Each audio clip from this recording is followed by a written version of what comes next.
Perfect strangers and head of the class won't be seen tonight. Ah! We've been robbed! Now stay tuned for an ABC holiday treat. Word Balloon is brought to you by the League of Word Balloon Listeners.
Welcome back, everybody. It's time again for another Word Balloon, the comic book conversation show.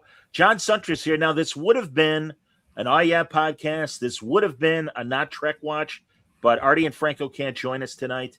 They're on away missions, so it's just a straight-up Word Balloon. But we are going to be talking about, as the title indicates, The Mandalorian and Grogu and The Boys, and we are going to spoil things. So if you haven't finished watching The Boys, if you haven't seen The Mandalorian and Grogu yet, easy for me to say, you might want to come back.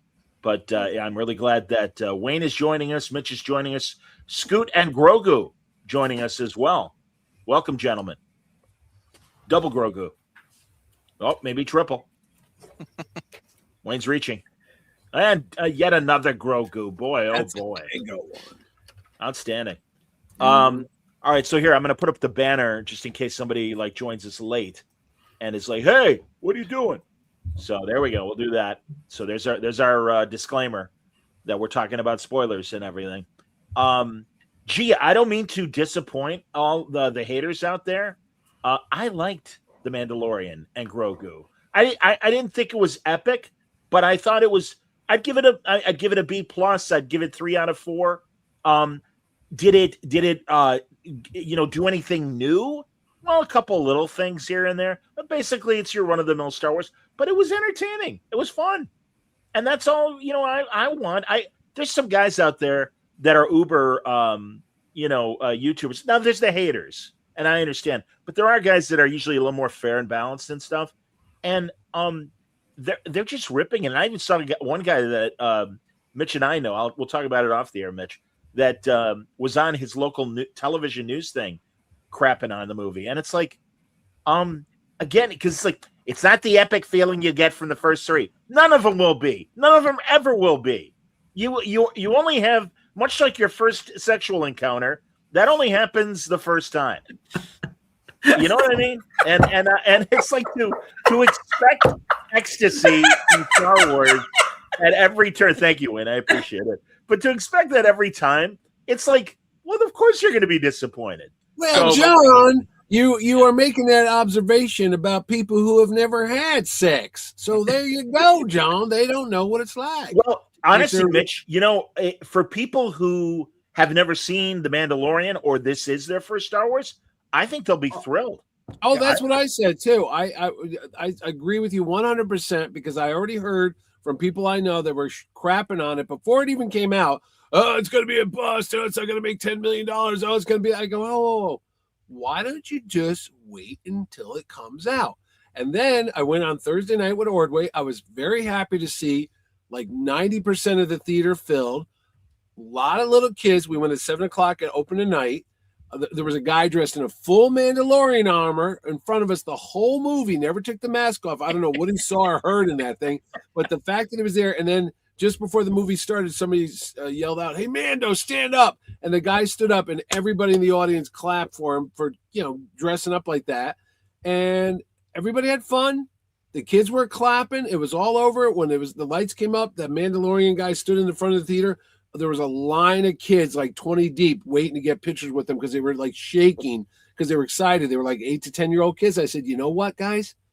That's you back in 77 and back in 1980 when you were little and not cynical old bastards, and you enjoyed the spectacle, the adventure, the monsters, the excitement of it all. That's what it's supposed to be, man. It's a roller coaster ride. This is some people's first roller coaster ride. They're not jaded like you. Let it go. If you don't like it, stay the F home and let people have a good time. Stop crapping on everybody's enjoyment. But anyway, that I digress. But I am fed up with this nonsense all day. Like, this isn't my Star Wars. Then stay home and watch the old ones. They're on TV right now as we speak on TBS or whatever the hell it is. Whatever. I'm done. No worries. No, I well, agree- we'll I talk, agree we'll talk with more than Mitch. that. But go ahead, Wayno. Excuse me. No, I agree with Mitch. You could actually walk it. It's just like Star Wars in 77. You could walk into this. You don't really need to know anything because all it is Easter eggs that people who've watched Star Wars all the way from the beginning to the Clone Wars to the TV shows. There's little things here and there, but it's a movie that stands on its own. It's its own little story. Yes. And that's what I think. And it's just like what Mitch said. It's like for the kids. This is perfect. I thought it was amazing. I can't wait to see what my great nephews think of it because this is for them. This is their age range for it. These cynical old bastards that are like going, oh, look, you got a 76-year-old Sigourney Weaver flying an X-Wing. Oh, look at all these geriatric people. That's bullshit. Let it go. It's fun. It's a fun movie. I enjoyed it. I think I plan to see it again with a friend who wasn't able to come with me to see it. So, yeah, I don't know. It's just people are just too cynical. I agree. Well, we've got Scoot here who has his own in-house focus group, having a son and a daughter, and we'll get their reaction. But also, yeah, just in general, Scoot, your thoughts and the kids' thoughts. I thought it was fine. I don't think I liked it as much as you guys did, but part of that was I was hoping the story between these two would progress a little bit more, and I feel like from beginning to end, it's just kind of like if I didn't see this movie and I only watched season 3, I could jump right back into it and not have really missed anything, unless Rada the Hutt's going to be like part of their crew now or whatever. Like, no, I agree. That would be the only thing. And he was great, by the way. Rada the Hutt was like, when they first introduced those Hutts and I saw him, I'm like, that guy's gonna suck. But he was good. He had a good character arc, I thought, from beginning to end. Hold on, Scoot. Scoot, just turn down your microphone just a scotch because you're really overmodulating. How about now? A little better, but do it even a little more. Too much? There you go. Yeah, just be a little gentler. Yeah, Rada the Hutt I thought was great. Me too. I was hoping the story would progress with the Mando, and it did evolve a little bit with Grogu taking care of him. That was probably my favorite part of the movie. Yeah. But I don't know. There's something about it was. Oh, by the way, I took my kids and they were into Mandalorian. They loved the first 2 seasons. They kind of like, I don't think either of them finished the 3rd season because I was watching it with them. They kind of got bored. And then in the movie, my 10-year-old son, Oliver, he said he fell asleep like in the middle of the movie. And then my daughter, who's 6, she was into it at the beginning, but then halfway through, she's like, I'm bored. When's it going to be over? So I don't know if they were the best, but they play with all the toys. They like the characters, but this movie, they just, I don't know, they couldn't hang with it for some reason. But yeah, I kind of agree with Chem Dog. We've never seen a buff Hutt. Yeah, I liked the 6 or the 12 pack on Rado or whatever his name was. That was pretty funny. He was good. He was a good character. But I know he was introduced a long time ago in that movie everyone hates, that Clone Wars movie. Clone Wars cartoon. I saw that with my boys. Oh, I didn't realize that. Oh, yeah. See, again, Anakin and Obi-Wan and Ahsoka, when she was introduced, they had to go rescue him. He was kidnapped. Oh, okay. Yeah. Well, I blew off Ahsoka, I've got to admit. Mentioning kids, and you forgive me, guys. So I saw the movie, and right after, there were a ton of kids in the audience. Although it was the theater really was only half full, unless another theater was also running it, and everybody was let out at the same time. But there were like several groups of kids that were around the big, cutout that, the stand up that was out there and everything. And I wanted to take a photo of it for today's show. And I would wait, and it was like, all right, Dad's taking one of his kids. Okay, fine. And then I tried to do it again, and then another group went up. Okay, and I'm like, all right, let the kids go up. So this third group goes up, and it's a bunch of kids, and I'm just lining up my shot. And when the kids are dispersing, and this adult goes, "Don't take a picture of those children." And I said, "I'm not taking a picture of those children. I am taking a picture of the poster. Maybe don't be so paranoid." "Well, I'm only protecting our kids." I'm like, in other words, as opposed to, "I'm sorry, I made a mistake." "No, I'm still right, and shame on you." And it's like, hey, shove a lightsaber up your butt. That's okay? a classic Johnny story. Yeah. That's like the Barnes and Noble story. I guess I read child molester. I guess that's the lesson.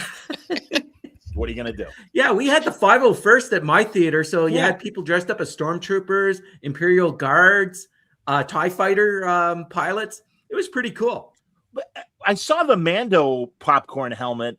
Wayno, what popcorn thing did you have a photo of? Okay, what I had was for the sum of $100 Canadian or $85 if you were a Landmark Theater member, which I am, an AT-AT. Yeah. Oh, it's an AT-AT container. Yeah, but I didn't know where the popcorn went in the AT-AT. Me neither. I think they give you a bucket. No, it sold. They had 3 of them in our theater on Thursday. They sold out. They were $85, I think.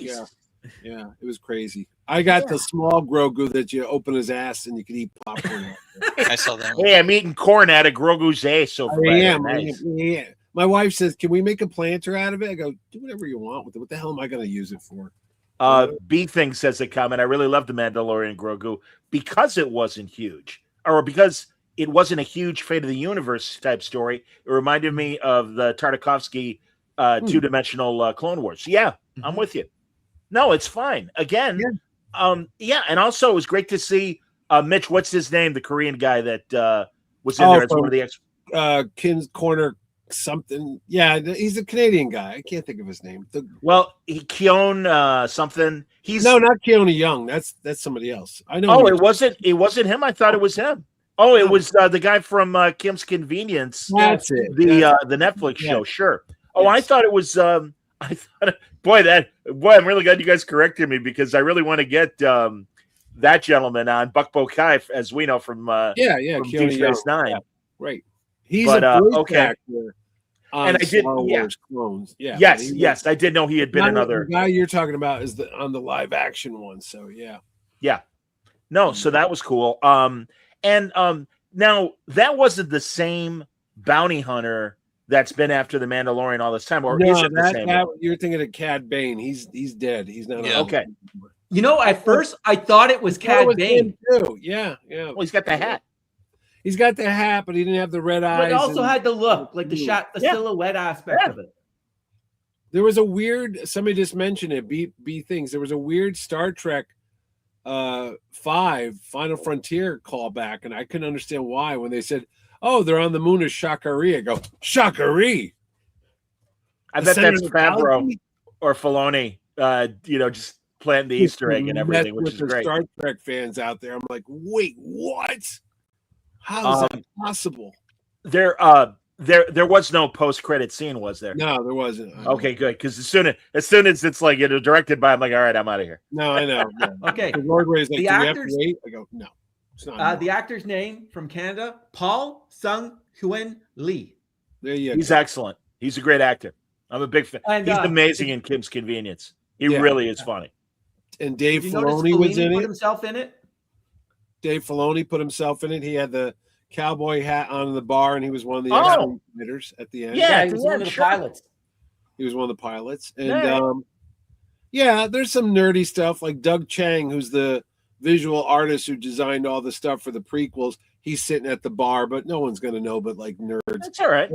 3PO, Anthony Daniels, the only actor to appear in every single Star Wars movie since 1977, was credited at the end as a voice actor for one of the overhead, intercom sounds. Sure, I was like, oh, okay. Anthony Daniels. There you go. There's your Star Wars. And the arena where they fought on the planet was the exact chessboard from the Millennium Falcon. Yep. And the monsters that were fighting were the monsters from the The The chessboard. chessboard. Yeah. Sure. the gym. That's Yep. cool. No, And that's cool. get even nerdier. The little heads-up display when they were blowing up the stuff at Jabba's Hut, the twins' palace at the end was the vector graphics from the Star Wars video game back in the 80s, the arcade game when you used to fly. Yes, it was. I was like, I played that game. Ordway's like, what? I'm like, nothing. Just Well, also in the original trilogy as well, when Luke is going for the Death Star. It had yeah, that but effect. no, there's one particular scene that's literally lifted right from the arcade game. Oh, I know okay. you're talking about the missile thing where it's coming Like at the going end. down the trench. Yeah, the trench. But there's another one where they're flying over and they're blowing up the cannons, and he's Okay. like, "Oh, 2 more cannons," but it's literally the video game, the vector. That's cool. I'll be honest, and it was funny to see all of the Minion trailers and commercials before the movie. And again, I get it; it's for for kids. I hate the little teeny mechanic things. I hated them in Rise of Skywalker. I don't like them in this. But I mean, and also, it's just kind of weird that they actually speak English as opposed to kind of the Minion speak. And they had their own little Zellens, spaceship. Yeah. Which is But weird. at least whatever noise the little thing made in Rise of Skywalker, that when it went woo, whatever the hell it said at the end, it's like at least they didn't do that. But it was fine, and it gave Grogu somebody to hang with. That's okay. Yeah. So Bad baby. I'm not a big Minions fan. I never got into that. When my kids were too old, I guess. But My kids, they I like it, but they're wonder- growing out of it though. I saw the 4th one on Prime. How many are there? 6? Well, 7? there's a new one coming this summer. It's Minions. Yeah, I know. Well, a fourth Despicable Me. Yeah, there's Despicable Me, and then there's a Minions series too. Yeah. Hold it. I'm going to be 62, and I love the Minions. You were in the Yeah, Ordway fun. cracks up. He thought when we were at the trailer, he was like, "Oh, I can't wait to go see that Minions movie." I'm like, You know what? When we were leaving the theater, I'm like, "What'd you guys think?" And the first thing my son said is, "I want to see that He-Man movie." "Oh, really?" good. Yeah. I wanted to bring that up. Yeah. He doesn't know anything about He-Man, but the trailer must have done its job because I think he thinks Skeletor was cool looking and stuff. That's cool. Well, this He's is 10. I really think Masters of the Universe is going to be that 80s litmus test of do the newer generations give a damn about it? Yeah, it might be old enough that they're seeing it without it being in the pop culture. Yeah, they'll see it with it's like fresh new eyes, to no them. question. Yeah. But yeah, I don't know. Now I'll tell you what, though, it's going to be week to week. Like every week in the next month or so is a big blockbuster, and I'm like, only one can win because you got Masters of the Universe like June 4th, whatever that weekend is. Yeah, next And weekend. Next weekend you got the Spielberg science fiction alien. Oh, that's right. I'll go Day. see that. Disclosure Yeah. Day. The week after that, you got Toy Story 5. Mhm. The week after that, I think is Supergirl, maybe. Yeah, Supergirl's the end of the month. Yeah, Yeah, just the end of Supergirl. June. End of June. Yeah. But before that is an Odyssey. And, No, Odyssey's July. That's late. Yeah. Oh, is it July? Excuse me. July. And Spider-Man is like the last weekend of July, which is like, what the hell, man?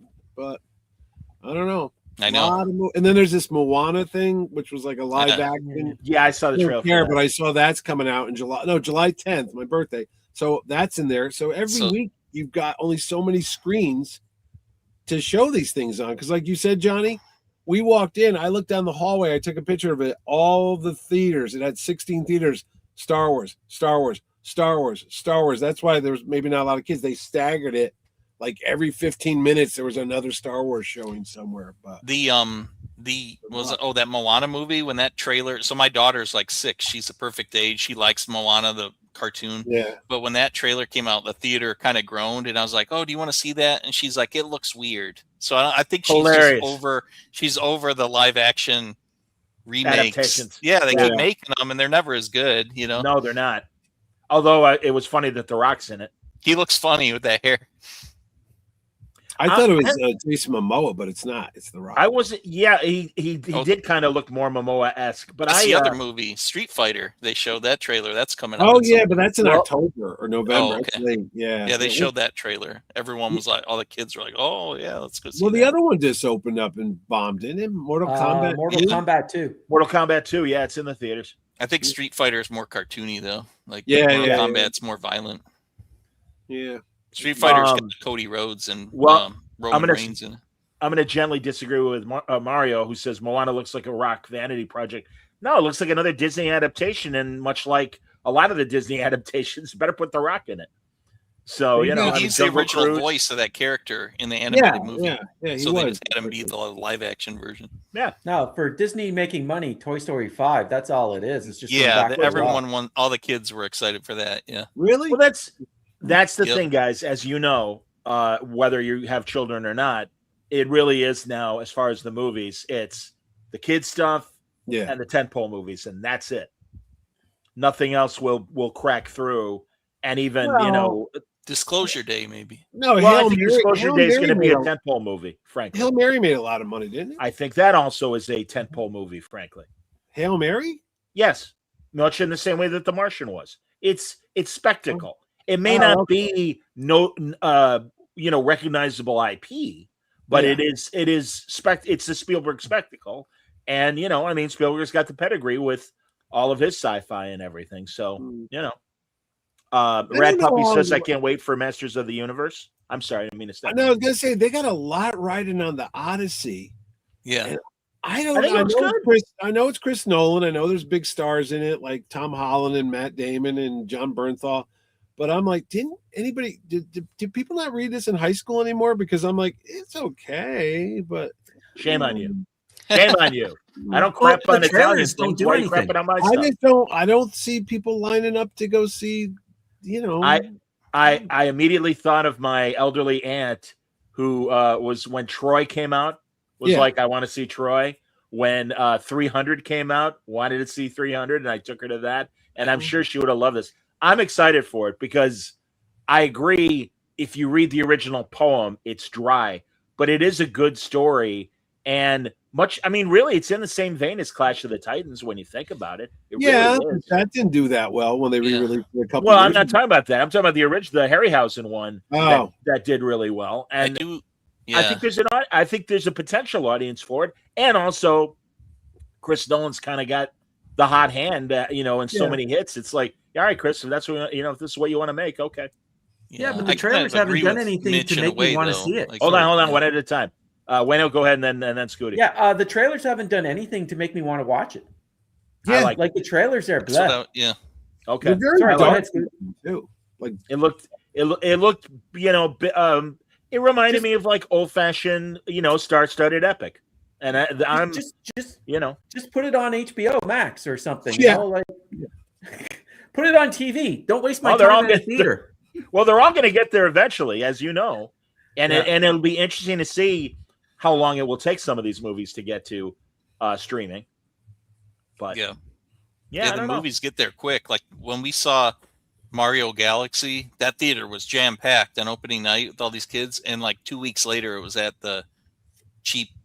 Like, was it really? Yeah, because so many things come out so quick. It still made $1 billion or something, but it was like everyone saw it right away, and then it's already going to be. I think it might even be already. You can rent it, or it's on digital already. Oh, I'm sure. The only one that we were just talking about the other day, that Avatar 3, which I didn't see it, but it's still not on streaming yet. And I told Ordway, I said, that's weird because that came out at Christmas time, I think.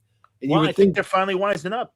You think Honestly, I think they're really wising up where it's like, to kind of remind people to go back to the theaters. Guys, it has been, I'm trying to think of what the last movie was I saw in the theaters.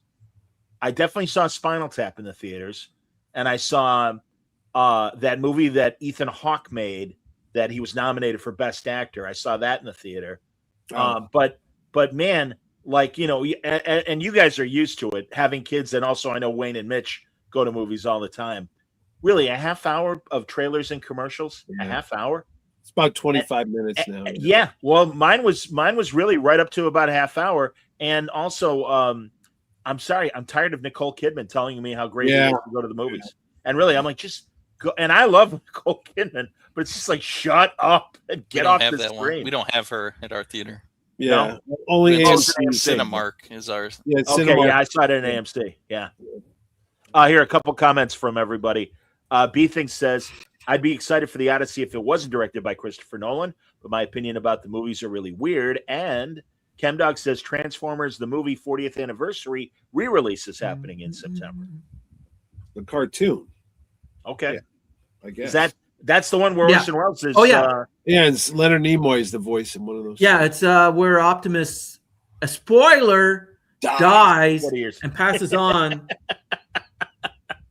Hey, what are you passes doing? on the mantle to Rodimus Prime, Nice. who becomes it's Hot Rod who becomes Rodimus Prime. It is lame. But They have Weird Al Yankovic, Dare to Be Stupid, as part of the. They're on a junk planet. It just wasn't Transformers. You know what? But here's the thing. I'll tell you this. I saw Jon Favreau, God bless the guy, on every show possible, even Jeopardy. Last week it was on, and he had a category called Star Wars stuff. And every time you picked it, like, I'll take Star Wars for 500. And Jon Favreau's here. You know, originally Ahmed Best played Jar Jar Binks. Who was he in The Mandalorian? Oh, he's the guy that saved Grogu. But I'm like, man, they are really, really shoving it down your throat, which is fine because they want this to be a hit. But boy, Yeah. oh boy, Yeah. it's not like the old days, man, where they used to just like, here you go, they're on the Merv Griffin show, and that's about it. This guy was everywhere. Ooh. Everywhere. Every show. He was I saw on Rotten Tomatoes the last time I looked, Mandalorian and Grogu had like a 63% rating. So that's good at least. I mean, at least 89% fan rating though. Yeah, I was that, gonna say, excellent. critics Was that 63? Was that a critic? Yeah, thing, the 63 critic and the 89 is a fan. There you go. Yeah. And I mean, hey man, as I like to quote that my favorite Elvis album cover, 50 million Elvis fans can't be wrong. So all these critics that are and like I said, man, I can't wait to tell you guys off the air. And I think the only guy that might register with might be Mitch. But really, it's a guy that I usually am like, oh, I'm curious what he thinks. I'll even give a hint. Massive. He's a critic. Massive Star Trek fan. Massive original series Star Trek fan. LA guy. LA lady. In the words of Elton John. But but was it a podcast? Was he looking just to get hits? Because that's another thing. No, he was. Of, no, I'm aware, Mitch. No, he was like on the local news. Oh, it was a clip of him on the local news crapping on it, and it's just like, man, you do not understand the mainstream audience, pal. Maybe it's time to like stop being a mainstream movie critic and just do podcasts. I don't know about you guys, but it was so nice to go to a theater to see a Star Wars movie. Yeah. And I know it's not the opening credits like the Fox, dun, dun, dun, all that stuff. And then the crawl, then you have the crawl and then that. But I love the Mandalorian theme. Yeah, I like that too. Again, it's because I'm an old Sergio Leone fan. So it's just, this is the Man with No Name. Yeah. The music from The Man with No Name. Did you notice the 80s techno music they were using in it too a couple times? I'm like, what is this, like 1988 or something? When they went to the city. Yeah. It was like an electric guitar sound. That like was cool. Synthesizer. I'm like, it had that the Blade music Runner was feel. really good. Yeah, Blade Runner. Yeah, I'll give you that. Yeah, I like that, Wayne, at the beginning, how they had the action scene. Then it said the Mandalorian, Grogu, and then they had the music playing while they're in the ship, and all the actors' names are like coming on the screen, and the ship's docking, and you could see it. That part was cool. I like the opening. It had that James Bond, Indiana Jones thing where they do an adventure, and then they hit the credits. Because you got to admit, that was a pretty cool spec. They threw everything but the kitchen sink. You had the walkers. Yeah, that was cool. Him running around. You had stormtroopers. I'm like, what more? And you had the new type of walkers. The one where you sit in them. Different. You know what? You know what they forgot though, and they showed it in the trailer early on. The Tauntauns. Remember, they were like on a little sleigh. Yeah, you're right. They did. I think that must have been what was getting them to that point, or something. But it didn't fit. It didn't really fit. If they would have had that, it would have. There's always something. Maybe they were going there. Yeah. On the Tauntaun, and they didn't want to ruin the reveal that it's them. But there was always these dialogues you hear on the ads that aren't in the movie. Because I saw one commercial. He's like, he'll be alive for hundreds of years, and he's got to learn how to defend himself without me. So I'm like, oh, is he going to die or something? Because at one point, I know they weren't going to ruin the movie, but when he's like half dead, I was like, there's no more TV show. Maybe he's kicked the bucket. You don't know. I mean, it didn't happen, but there was a little hint like, oh. He built that Yoda hut that looked like Yoda's house. Yeah, that was funny. And he had that cane. He had that stick too. Yeah, I was wondering if I was Yoda's stick. I was like, if you go to look up the background of the movie, they'll say that's the actual stick that Frank Oz used. I wouldn't doubt if they did. Yeah, like do you think some of the Grogu stuff was practical effects, like a puppet, and not CGI. Yeah, most of it was a puppet. Yeah. Oh, okay. Yeah, they built a really expensive puppet. Yeah. Right. Like a $5 million puppet. See, the only thing that took me out of it, did you think that was Sam Jackson's voice when the guy was on the porch, like the little hillbilly?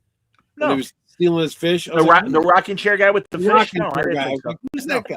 Yeah, I was trying to. I didn't think it was him, Mitch, but it did take me off a little because I was like, "Whose voice is that?" Like I was thinking in my head, a southern creature. Deliverance, deliverance here. When that frog grabbed Grogu out of the water, everyone jumped, like my kids. Oh God, yeah. The whole place screamed when the big frog came out. Yeah. Chemdog has a great comment. He says he chuckled seeing that Timu Kingpin. And yeah, I would say so. I would say our gangster. The guy? Yeah, the bald guy. I don't know who that actor was. With the horns, that guy was cool looking. With the horns. He was cool. And then I like when the huts were rolling around. I told Ordway it looked like a obscene sex movie. You'll hear that on our review. I go, it looked like some kind of weird orgy at like a fat farm. Sorry.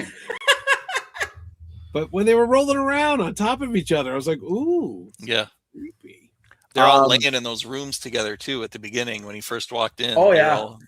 Yeah. Oh yeah. When he was walking down the hallway and there was there's like sex dungeons in there. Yeah. You know that. Yeah, right? Here, Mitch, check what Stanley's asking you. He wants to know if you're ditching. If you're ditching, hold on. If you're ditching Connecticut for Texas because of your hat. I am just hanging out. What's the shirt say? Excuse me. Forgive me. Buc-ee's. That's the Buc-ee's. The gas station.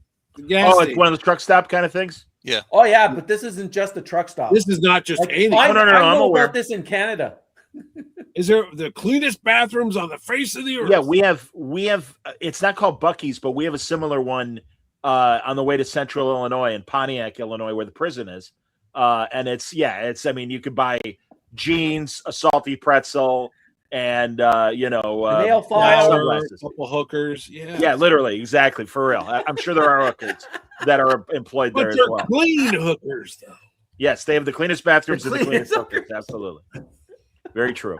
Yes. What else is happening here? We're getting good comments. Wait, do you know how this was a standalone? I was telling my wife, she goes, "Do you need to know all about Star Wars and the Force and all that stuff?" I go, "No, you could, like we said, go in, have maybe a passing knowledge of Star Wars, but you don't even need to know that. What if they just always did this instead of making these epic movies? Like for years, I wanted a Boba Fett movie. They made that TV show, wasn't that good. This is kind of like what I wanted, like in the 80s when they showed Boba Fett. We're like, man, wouldn't it be cool if they just made a movie about him being a bounty hunter and just going after people? Here you are 35, 40 years later.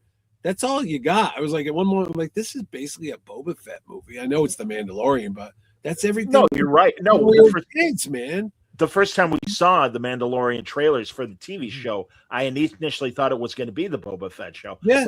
But more, to expand on your point, Mitch, I mean, that's what Dark Horse did for years. I'm still on my call. What's wrong? All right, Mitch. School went black. But that's what. Just fix it on your own. Scoot, you'll know when you're back. Don't worry about it. Just stop talking. I want like all those great Dark Horse comics that had nothing to do with the Force. All right, Scoot, I'm gonna turn off your microphone because there he's back. All right, now you're my son was in here. All right, I understand, but you were muttering on the air, so that's fine though. Anyway, that's what. But no, I wanted to see more. Yeah, I've been wanting. I mean, my God, Star Wars is over 40 years old. Mm-hmm. Yeah, I want more about much like Andor. Give us. Yeah, Andor's good. Give us more bounty hunter stories. Give us more. More Luke. Luke's a Jedi, but you don't have to do the Jedi every goddamn time. No, it's like enough. We get it, and that's what. God, man, I don't know, guys. I've been watching a lot of it, maybe because of Mando and Grogu. Somebody put up a Daisy Ridley interview when Rise of Skywalker came out, and she was not endorsing the movie. She's like, well, it's out, and I was really concerned when my family saw it. And it's like was not like, oh, it's great. It's, fantastic. And man, it's really great to wrap up the story. And I don't think they're going to go so far as much as some fans want to erase the sequels. and that's fine. You don't need to do that. But let's never refer to them again. And certainly, I don't think we're going to get that new movie with Ray. Oh, they said they might. There's this guy out there. I don't know if it's a podcast or what. It keeps popping up on Instagram.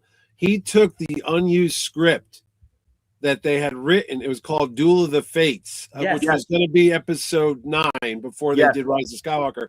And he reads, and he does, I guess he's using AI or cartoons or comic strips, but he illustrates the original script. And your friend, Rob Burnett, he read it. But this guy went a step further and illustrated. It's like 9 parts. And it's like part 1, Luke's in there. Part 2, this is what happened to Ray. This is what happened to Han. Now, I don't know if Carrie Fisher dying changed a little bit, but boy, when you see that original story, it was written by the guy Chris Arnett, I think his name is Arden or something. He was the guy that wrote the original script, and then they threw that out, and they got this new one in for Rise of Skywalker with J.J. Abrams. But I thought the guys that finished Game of Thrones wrote that Duel of the Fates script. Maybe it's them, but I'm telling you, it is so full of better ideas. There's no emperor. There's no emperor coming back. That's out the window. But it was all like Luke's in it, and Darth Vader's there having visions and fighting with Kylo Ren, and there's evil Rey because I was like, this is amazing compared to what we got. I mean, you do see elements of what's in the final movie in there, like the big armada shows up with Lando at the end, but there's a lot better story going on, you know. I'm going to say this, as much as there's a lot of love now for the prequels, I think in 10 years' time, you're going to see the same thing with the sequels. Yeah, you'll see a generation that probably grew up with them. Sure. Yeah, sure. Because all of a sudden, everyone hated Hayden Christensen. But now he's like a star. Yeah, he is.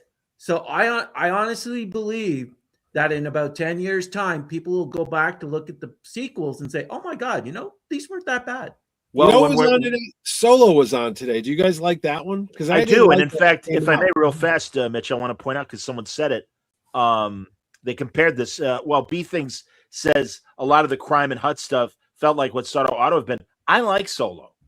And I forget who I might have asked one of you guys is that had already seen it. Is it around the same, on par with Solo? I thought Solo was fine. And I think it's an entertaining movie. I mean, what's his face? I never remember the guy who played Solo in the movie. Oh, Alden Ehrenreich. Well done. Yeah, I mean, I actually like him in other movies. And he wasn't. He's the George Lazenby of Star Wars, where it's like, all right, you're never going to be Harrison Ford, but you were adequate. What are you going to do? But no, I thought Ron Howard did a great job with Solo. Well, he had to salvage it, right? Yes, because that was Miller, Lord and Miller. Yeah, Lord and Miller. Yep, who I thought wrote Rise of Skywalker. Frankly, no, they weren't involved with that. Okay, no, I think they were. No, they were Spider-Verse at that point. Were they Last Jedi? I think they were Last Jedi. No, Last Jedi is Rain Johnson. That's Rain Johnson. I thought it was more the third movie, but they were involved in one of the movies. Yes, so I thought they were also involved in another one they got fired from. No, they got fired from Solo, and then that following year they won an Academy Award for Into the Spider-Verse. It was like, well, I guess we don't suck so much after all. They're the ones that just did Project Hail Mary. That was them. Mm-hmm. Oh, they adapted it? I didn't realize that. Yeah, that's them. Pardon me. I'm burping. B Thing says, I didn't mean to bash Solo. I liked it, but I kind of wish the mission in that movie had been a little different. Okay, whatever. Pete Beiser, good to see you, Pete. Bet that Lord Miller version would have been cool. I agree. And also, Pete said Lucasfilm has been a mess for a while. Lots of announcements that never became real. Yeah, absolutely. We'll see how Ryan Gosling's Starfighter. That's right. Next year. Yeah. So hopefully.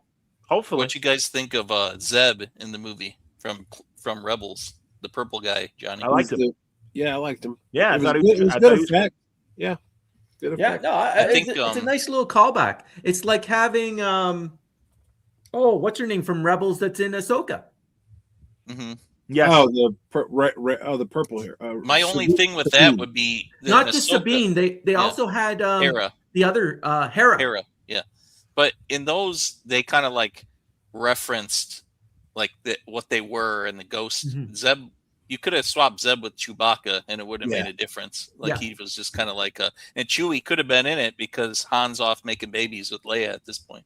I was hoping in the bar at the end when they walked in the Rebels that you saw one of them in the background, like just Lando walking by, or I was like, oh, hey, look, there's Lando, but with a Colt 45. Yeah. Or for Artie, a hot chocolate. Or that head move that he makes when at the end of the movie, at the end of Jedi. Yeah. Oh, when he looked at the Jedi. Okay. Yeah, Artie does it well. Say we miss you, Artie. When he looked at that young lady in the end of Rise of Skywalker. Yeah. Where are you from? The gold. I don't know. Well, let's go find out. Let's and find I'm like, out. Wait a minute. You're like 80 and she's like 25. What was that all about? And she gives him a smile. I'm like, dude, I can't thank you enough, but seriously, it was only 15 minutes long, but I love the fact that I got to interview Billy D. Williams. Oh, yeah. It was so great. Yeah. And like, of course, this guy was like, he can't talk about Rise of Skywalker. And I'm like, there's an entire film career to talk about. I don't need to talk about Rise of Skywalker. Thank you. I know. Sometimes I was doing an interview today. They were asking about what it's like to run comic book conventions. I go, listen, there's a lot of egos. There's a lot of talent. It is what it is. But sometimes the managers and the agents are horrible. Because when you actually deal with the real person, the actor, they're like, hey, whatever, they're not divas, not all of them, but sometimes the managers are insane. You're like, don't look at them, no eye contact. It's like, hey, what convention are you talking about, Mitch? I was just saying when you talked about Billy D. No, Mitch, that's the opportunity to tell a commercial, dumbass. What con are you talking about, What's behind you, Mitch? I don't know. The sign that fell down. Well, John, say it though for the audience. Terrificon, Connecticut's Terrific Comic Con. If I could get the poster in here, it's so big it won't fit on this little screen, boy. So anyway, what are the dates for Terrificon, Mitch? That would be August 7th to the 9th, 2026, in the lovely town of Uncasville, Connecticut, aka the Mohegan Sun. Everybody who's somebody will be there, and you will too. Needless plug. Anyway, we do have Star Wars people this year. We have Star Wars animated people. We have D. Bradley Baker, who's the voice of every stormtrooper on all the animated Star Wars shows. He's the Bad Batch and Clone Wars, and he's Captain Rex and all that stuff.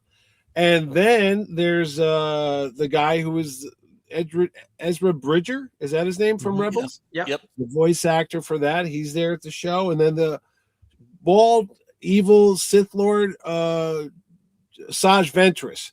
She was Count Dooku's like apprentice or so. She's going to be there.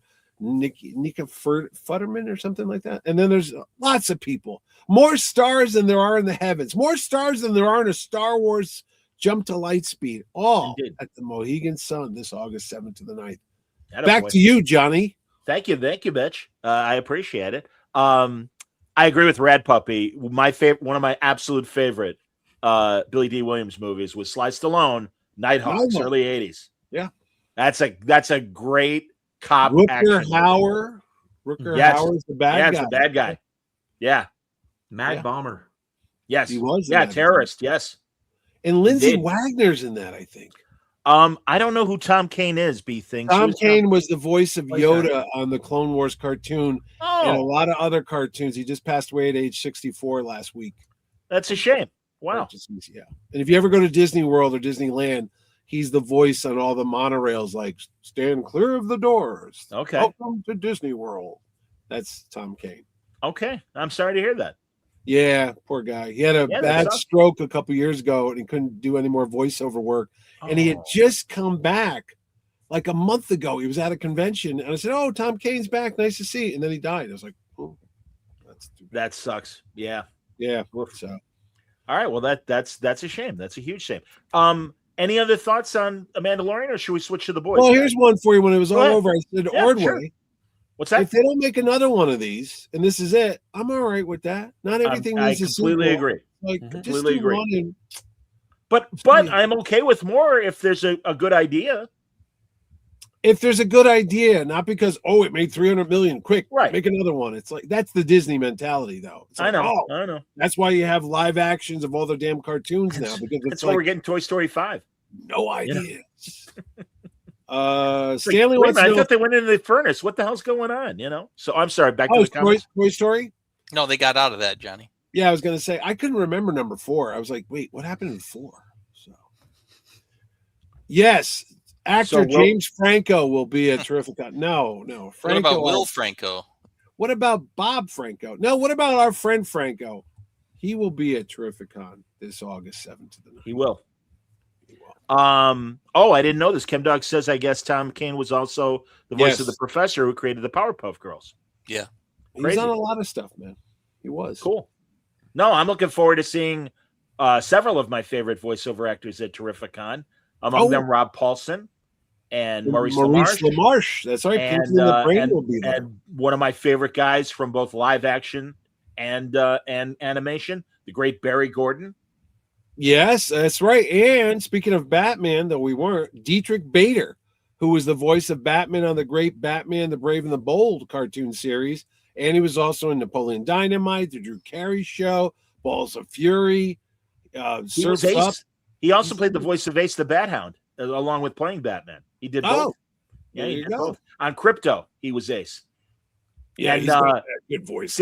San Diego one year, I was sitting with Franco at their table, and he came over, and it was great because Franco's like, "Hey, I made this thing, and you were in it." He's like, "Oh, that's cool." He was very sweet about it. Barry Gordon was on Fish, the TV show. Yes, he was. You mentioned that, yeah. And Archie Bunker's place. He was Archie. I think he was the kid on Danny Thomas's show.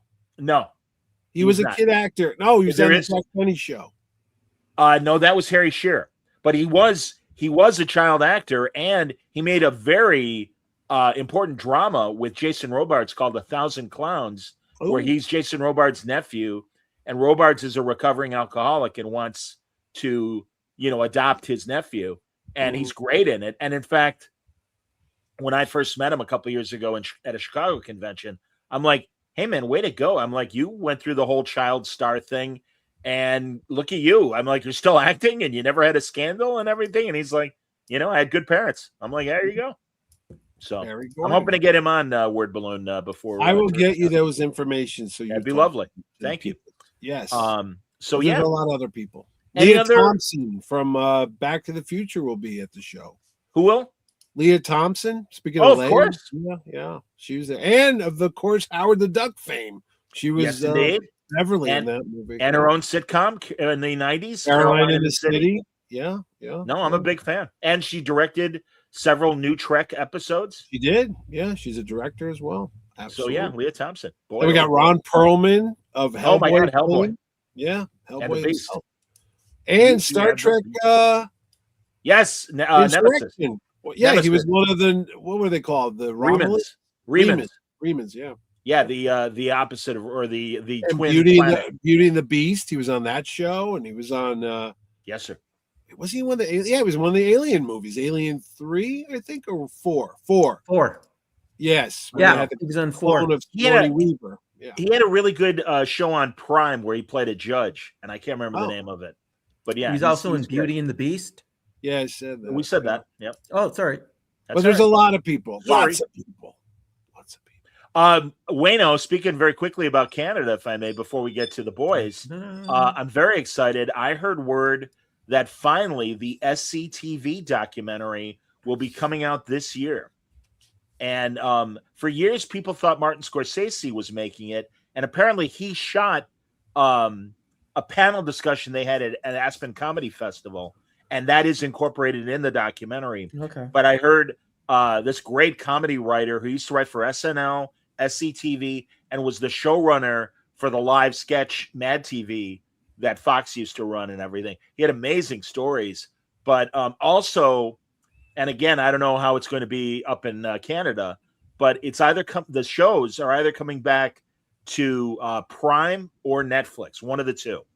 Mm-hmm. I've heard reports of both. And I didn't know if maybe in Canada it's going to be on Netflix and down here it's going to be on Prime or vice versa. I don't know. It could be either. Yeah. Because it all went through the CBC. Yes, sir.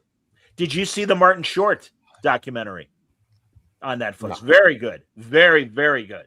Really. And I love, guys, many a Saturday night after SNL, our local station would run the half-hour original seasons of SCTV. And then it became an NBC show on Friday nights for 90 minutes. And then it went to Cinemax for its end. But, I mean, that's literally the genesis as far as, I would say, American awareness, if I may, of Candy and Catherine O'Hara and Martin Short and Rick Moranis and Dave Thomas and Andrea Martin. I mean, I think they are as important as SNL actors as far as like titans of sketch comedy. I'm a massive SCTV fan. No, what Cinemax run? Because I watched them in syndication and the NBC. I thought that was it. They were on Cinemax at one point. Yeah, there was only 4 of them in the it was only one season, and and it did run on the CBC as well. Because I've seen both. They've since. They were like 45 minutes long, and now they've chopped them up into like 20, half-hour segments again. But it was a season on Cinemax, and it was only Joe Flaherty, Martin Short, Andrea Martin, and Eugene Levy. That was it. Oh, no Dave Thomas and nobody else? Dave Thomas and John Candy did a couple like sketches within the season, but primarily it was them. I never seen like those. The later years. Yeah, where are those? Where can you watch? See them on YouTube. Really? Okay. Yeah. And they're even marked as Cinemax and everything. They're not. I'll be honest. They're not as good as those like when Moranis joined the show. Yeah. And that was the 3rd season. I mean, that's where Bob and Doug came from, the McKenzie brothers. Yeah. And then when Marty Short joined, and it was interesting because Moranis and Thomas left, or actually just Moranis left. Thomas stuck around, and all of a sudden we had Martin Short, and it's like, wow, who the hell's that guy? And Ed Grimley and everything great that Martin. And then he took Ed Grimley to Saturday Night Live, which I always thought was odd. Mm-hmm. I was like, oh, I guess. Well, that was one of his staples, I must say. Yeah. I'm a big fan. I think they're geniuses. They really are. Now, there are sketches that were a bit they would be considered insensitive today. Yellowface, blackface things, and I don't think they did anything like cruel in a cruel fashion, but things change, and I am very curious if those segments, if they come back to Prime or Netflix, will be excised and everything. I don't know. I remember. I know what you're talking about. It was Dave Thomas would do this Asian guy, and Lin Yi Tang. Lin Yi Tang. What are you talking about? It'd be like that. Yep. But hey, and there was even one. I won't describe it. I'll tell you guys off the air where. It was a Japanese guy, Tim Ishimuro, and it was like a Tonight Show, and he was interviewing a kaiju, and it wasn't Godzilla, and he called him Grogan. Yeah. And it was John Candy's voice and everything. Yeah. What about radioactivity? Not a real problem for me, Tim. Are you going to just kill me now? Are you going to squish me? Yes, are you going to crush me? Kept doing that, yeah. Yeah, but SCTV didn't have the same edge as Kids in the Hall. Well, I agree with that. Absolutely. No. But you got to walk before you run, Wayne. I mean, that's the thing. I really think, again, and I mean, I don't know. I think their television and film parodies are fantastic, and even the early stuff. And I got to Harold Ramis was on the first 2 seasons, Chicago's very own, and on our sports talk show, we would every now and then have entertainment guests. We had Frankie Avalon, and we had Harold Ramis the weekend that Analyze This came out because he had directed it. And I got to host the post-shoot dinner with him because the host couldn't stay. He was flying out to Vegas, and he's like, "Hey, take over." And I'm like, "Harold, you got to tell me everything about SCTV." And he goes, "We had no budget." He goes, "We would go to the dime store like Woolworths and get props there." And what were you gonna say, Mitch? No, I was going to say he was Mo Green. Remember when Dialing for Dollars? Dialing for Dollars. He would do the Mo Green stuff. Yes, and he'd sweat. Oh yeah. But if you had a rank, I've never watched Kids in the Hall. So between Saturday Night Live and SCTV, and maybe Matt, where does Kids in the Hall fall? Is it like number 3? Well, I think it depends on your personal taste, but I would say, like Wayne said, I mean, the '90s were so much more edgier than the '80s, and I would put the Kids in the Hall and SCTV on the same plateau. Frankly, I think you would put Kids in the Hall, on the same plateau as the early years of SNL. Oh, was it like drop that? out real quick, guys. It was I'm sorry. By all means, Scooty. If you can come back, great. If not, good job. Okay. Yep. Bye. Thanks, buddy. Yeah, I'd say Kids in the Hall would be on the same level as the early years of SNL. Okay. That was something that was new. Oh yeah. They tackled topics like when Buck Henry was on, like you wouldn't see stuff like that. SNL, obviously, with Buck. Buck Henry on SNL, but I'm just saying, trying to say that the same type of thing that you would see with Kids in the Hall, in the 90s that you saw in the 70s with SNL. Yes, Scott Thompson's Buddy character was very funny, very out, and that was great. I think I'm a big Kids in the Hall fan. When Dave Foley was at Terrific on a couple, he was, which was nice amazing. I got to talk to him in the green room, and I'm just like, man, balls of steel. You guys are and even their revival show that was on Prime when they're all senior citizens now. Yeah, they are still fearless and still cutting edge. That I watched because he was coming to the show, and my wife's like, "Well, who's this Dave Foley?" I go, "Well, he was the voice in The Bug's Life," and I go, "He's on some Kids in the Hall." So we go to watch it, the new version, and they're completely full frontal naked. Yes, like a bank robbery, and his junk's hanging out, and they start jumping up and down. And Sharon goes, "Who's coming to the show?" And I said, "The guy there with his wiener hanging out." Exactly. Like, you didn't mention News Radio though.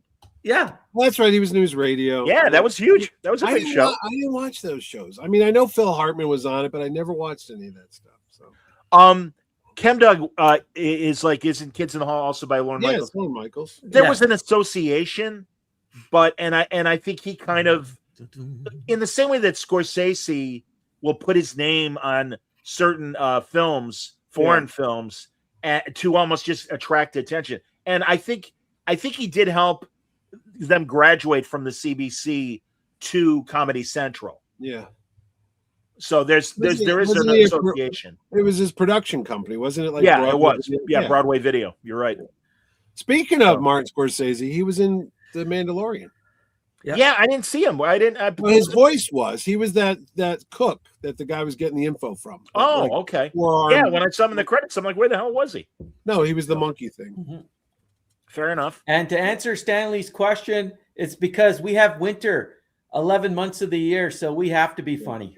Yeah, it's true. Yeah, well, also, and truly, Wayne knows how much I love him, but I would think, and forgive me as the ugly American saying this, but it is kind of a second class with the UK and America as far as the influences in Canada. Is that fair, Wayne, or is it not fair? And you can tell me to F off. Wayne wouldn't do that. Wayne's not talking. No. I'm just trying. But what do you I've mean offended by influences? Like he's trying to. Are you like saying we have our own identity? Like it's. Oh no, I realize that. Are you calling him a poor man's version of Monty Python? No, in fact, forgive me real fast. There's a great, because I really want Wayne's answer, but there's a great scene in Kids in the Hall where Dave Foley is applying for a job, and Scott Thompson is the guy doing the interview, and he's like, "I'm from Canada." And Scott Thompson goes, "Canada?" And he goes, "Yeah, it's like America without the gut." And it's like, yes, that is the best definition of Canada I've ever heard. Well, no, Canadians are nicer. Well, that's the point of that as well. But our just, everything is to excess around here. And, Canada's just a little more chill and like, yeah, all right, relax. And, but please, Wayne, tell me how would you describe we're just as creative as the other, other two countries. But no, I'm saying... But I'm saying in relation to the British influence and the American influence, pop culture wise. I think it's equal because you got to remember we were under the thumb of the Commonwealth for so long that a lot of the British influence, we got it before you guys because it would come in here through our public systems and that. Like in Ontario was TVO, and so it's a. I say that we've been influenced by the two countries, but then we also created our own, of course, identity with our own comedic aspects. Sure, because again, there's a lot of Canadians that have made it big in comedy. Of course, but the thing is, it felt like up until the time of SCTV that a lot of them would migrate down to America. Oh, they might Shatner's a great example of that. Where the money is. Dan Aykroyd. there's a difference between getting paid by the CBC and then getting paid by a real network. Yes. So and same with movies. Same with movies as well. Again, like there's a difference. Laura Vandervoort talks about Smallville, where when she got the part for Supergirl in Smallville, that because she was a Canadian actress, they paid her in Canadian dollars versus the American dollars. No. So, yes. So this is the respect. Again, if you're in the arts industry, you could stay up here like some have.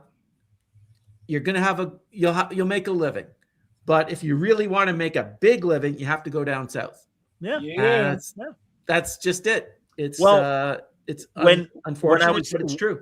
When I met Harold Ramis, we were talking about Dave Thomas, and he was on that Grace Under Fire Brett Butler show. Mm-hmm. And I'm like, and I know that at the same time, Dave Thomas was making Canadian movies that were really funny. I've seen them. They're great. And I was saying to Harold, I'm like, God, it's such a shame that Dave was slumming on the Grace Under Fire show. And he goes, yeah, slumming. He bought a beautiful home in Malibu with that Grace Under Fire money. And I'm like, all right, never mind. You're right. Yeah. But here, and I've seen this movie. I want to know if you've seen it, Wayne and Mitch. Yes. The Kids in the Hall movie, Brain Candy.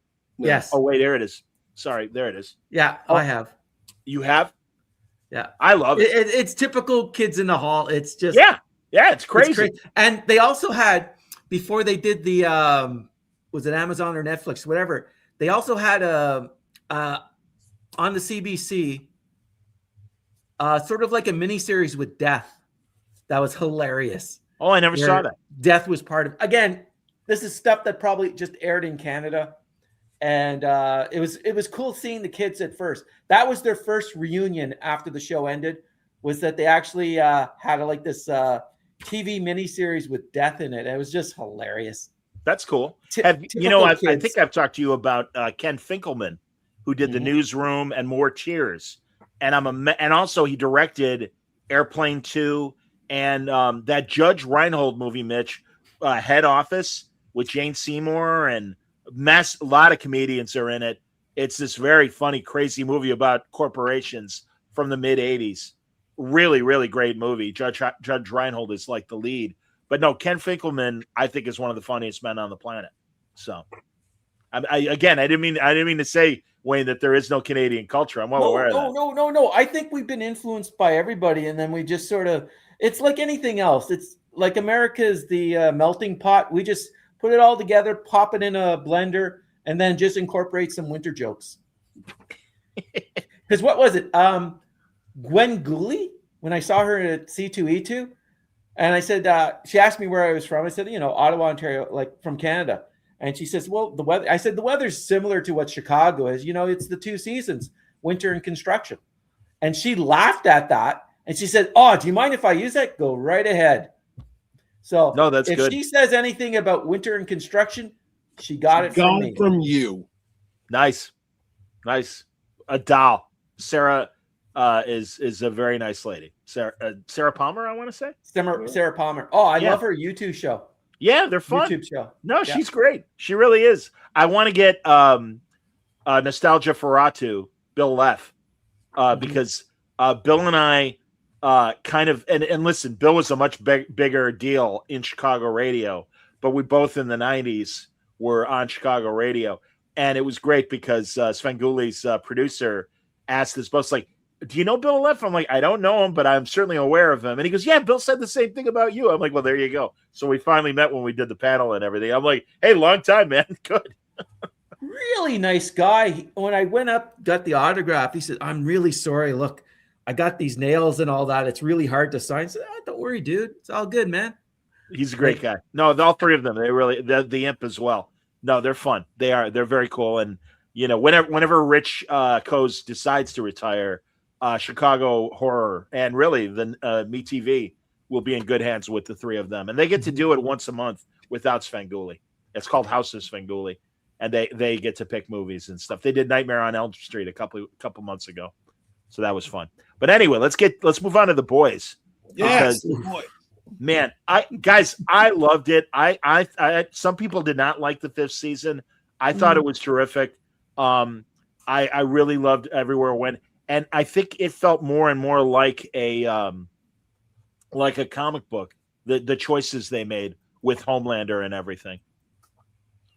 I watched it. I've not read the series. I have it digitally. I bought it through Amazon years ago.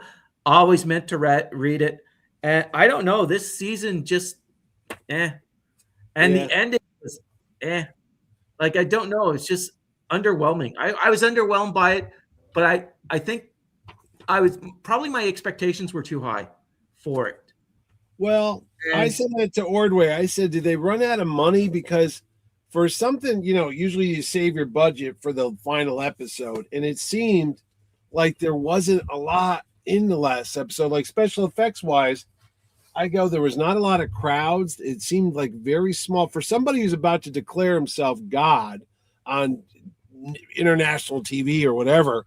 You'd think there would be a bigger, like people would be in the streets in New York, like Times Square, New Year's Eve. There'd be people watching giant monitors to see what he's going to do or what to reveal. And it just seems so like, but it ended like I thought. And I guess it stuck the landing. I mean, the bad guy got punished and everybody's story got wrapped up. So, it was what it was. But I replayed my Garth Ennis interviews about The Boys. And the last time I talked to him, I did say, would you ever go back to it? He said no. The comic book, and not in a crappy way, but really was just like, no. He goes, if I were to go back to it, it would take away the integrity of the story. And I'm like, integrity is the key, Garth. And that's one of the reasons why I have so much respect for Garth Ennis, because that would be an easy cash grab. Yeah. And he didn't do it, And I really respect that about him. And Derek Robertson, I don't want him short shrifted as well as the co-creator of the series. But it was its own thing in, I think, the best ways. Garth always said that as well, not only directly, but even on the panel that we did with Joe Ryband at Terrificon. He basically said the same thing. And I could tell Eric Kripke and Seth Rogen really had respect for the source material. And man, hats off to Seth Rogen as a guy that has adapted now two really amazing series in Preacher and The Boys, and I think did an excellent job with both properties. Yep. And Invincible, I think he has a. I think he's involved. Is he involved in that? I didn't realize that. Maybe. Wow. And he did the Turtles movie a couple years ago, the Teenage Turtles movie. Okay, I can't. I'll admit I can't speak to that. I am not the Turtle fan. No, I'm not a Turtle guy either. But I was like surprised Seth, and it did really well because he. Yeah, now that you say that. Yeah, he made the animation look like the actual source material, like the Eastman artwork. So yeah. Rad Puppy says, I think the last season of The Boys was its weakest. I dig the end of the Homelander Butcher fight was similar to the comic. By the way, I know Mitch's favorite guy, Jensen Ackles, as Soldier Boy. He was one of the best things about season 5. He was, and I'm looking forward to seeing the prequel. I saw the trailer where they go back to the 40s and they show you Soldier Boy's origin, like the anti-Captain America storyline, So I missed him. He was at Mother's Day. He was at the pizza restaurant with his wife and kids. So we missed him. That's cool. Some Okie dude 9549 asks if Garth has said anything about The Boys and how it ended. I have not seen a comment from Garth. I hope to talk to him in the summer because he's got a new war comic, and as much as I love when Garth takes a piss at superheroes, I really love, and of course the Punisher series is amazing, but I really love his war stuff. I am always right there and happy to talk to him about a lot of that stuff. You could talk to Derek Robertson, co-creator at Terrificon on August 7th to the 9th, because he'll be here. Oh, that's great. I haven't seen him since the last time he was at Terrificon. So Derek Robertson was never here. So that's Rad Puppy, you're right. He did go back to The Boys with the Dear Becky series several years ago. He did. But I also felt that was a good coda to the series and basically told us even further if people are interested and the way they ended things at The Boys, Dear Becky still works as a coda to the TV series as well. I'll just say that. I thought, honestly, going back to The Boys, the best ending for any character was the Deep. He was one of my favorite characters. I know he's a scumbag, but the thing of it is, his story, he was always so pathetic, and he was always trying to find himself, and he was just slimy. And then And then Homelander calls him out. He says, the reason why I haven't killed you, Kevin, is because you were such a suck ass and you're beneath. I just want you to finally get it in your core how pathetic you really are. And I was like, that is so cool. And then you knew that was coming because it kind of forecast, like, if you ever set foot in any water, a puddle, a drink of water, we're going to get you. Yeah. And at the end, she drops him in the water and the sharks come. And What was it? Yeah. It was like justice for and insert name, and as everything was going around. That was the name of the octopus that he had killed. Yes, also the kind of Exxon Valdez. That he was purposely responsible for. Well, no, it and was all the fish knew it. No, film was not film noir, but noir. What was his name? Black Noir. Black Noir. Yeah, he did it. He's the one that blew up the pipeline. Yes, and he made it. He framed the Deep. And all that's true. That's right. Yeah, because the Deep said that there would be no environmental issues with it. Right. But everyone's story, I guess it wrapped up well. Firecracker got shoved through the head. Yeah. Right there. And A-Train was like the guy who got, redemption at the end because he was sorry for all the things he had done and tried to do good. A hero. Yeah. The kid was kind of like okay. Oh, Ryan, his son. Ryan, yeah. I liked it. Yeah, the problem is with kid actors is they grow up fast. So it's like I rewatched the whole series leading up to it. It's like, man, what was it, 8-9 years that show was on? And the kid went from being like a 9-year-old, 10-year-old kid to like a 20-year-old. And okay, whatever. It is what it is. But no, Soldier Boy was the strongest character I think they had on there. I like the priest. What was his name? The preacher guy? Oh, yeah, I don't remember his name, but I know what you're talking about. He was he was a fun character. Yeah, and the vice president having the Colby Minifee with the thing in her head. Yeah, that was crazy. That was especially when they showed that tiny little face on the back of her bald head. Yeah. That was like creepy. Yeah. No, funny I mean, and I do know in the book it ended with Huey and Starlight are getting married, so that kind of stuck the landing. So well, that's why Dear Becky is a great story to go to after watching season 5 because it even goes further into the future with Huey and Starlight and everything. Oh, okay. I'll have to check that out. It's cool. And it also kind of dovetails in the past because it's a letter that Butcher writes to his wife, who's named differently, obviously, on the TV show. But he wrote her a letter and everything. So, all right. Some other Okie says, I felt like they could have had Butcher go the way he did in the comics, but they flinched. I don't know. I kind of liked I liked his fight with Huey at the end. Yeah. I really did. And I thought it was cool that Huey, the weakest guy, ends up being the strongest guy. Yeah. Yeah. I was sad when the dog died, but that's just me. Oh, I know. I was like, come on, man. Okay. The episode where they had the dog with Terror and the Homelander toy was the best, I thought, of the series. Oh, yeah. Yeah. Well, all those little vignettes in that episode were really good. I mean, that's what I'm saying. They were so inventive. And yes, they could have gone bigger at the end. I understand. But, I wasn't spending their budget, whatever. I was very satisfied. I really was. Well, this week, Amazon's got the new Nick Cage Spider Noir. Speaking of noir, that's coming out. This coming week, right? Yeah, 27th. Yeah. No, I mean, potentially, guys, I was thinking it's like, all right, to give us enough time to see everything. Yeah. We should definitely go back to a monthly schedule. Now, I want to let everybody know that's watching us live and for the recorded audience as well. I had a very busy April, or I should say May, part of April, where I got a temporary job at a broadcast company helping out a friend. And it was very intense. So I had to do a lot of pre-recorded stuff and certainly less live shows, but also just less shows in general for the month as far as new stuff. Totally making up for it this week. Tomorrow morning, I'll be talking live to Howard Chaykin. We'll have a nice little Memorial Day conversation. And then Tuesday, I'm talking to Jeremy Adams. I'm recording with Hillary Barta on Wednesday and Chris Gage. Chris Gage is doing a new Marvel Civil War miniseries that kind of walks between the raindrops of Civil War and gives us more untold stories of the Civil War era in Marvel. And who do I have Thursday? Thursday, I've got my friend Richard Ashley Hamilton, who has a new YA comic book about Leonardo da Vinci called Leo da Vinci, and it's about his teenage years when he went to the big city to be mentored by bigger artists and stuff. But you kind of get in a YA sort of way a nice little thumbnail sketch of his inventions and his greatness, Da Vinci and stuff. So it's going to be a full week here at Word Balloon. How was everything at WKRP, Johnny? Oh, I'll talk to you guys off the air. That's all right. Nobody needs to suffer that. Like I said, I was happy to share the story about me and the kids and the overprotective lady. Don't take pictures of the children. I'm not taking pictures of the children. I'm sorry. I'm an old nerd that wants to take the picture of the movie poster. How about moving the kids out of the way so I can take my photo? For Spider-Man Noir. Yes, talk to me. Are you going to watch it in color or black and white? Oh, I'm watching black and white. I'm watching black and white.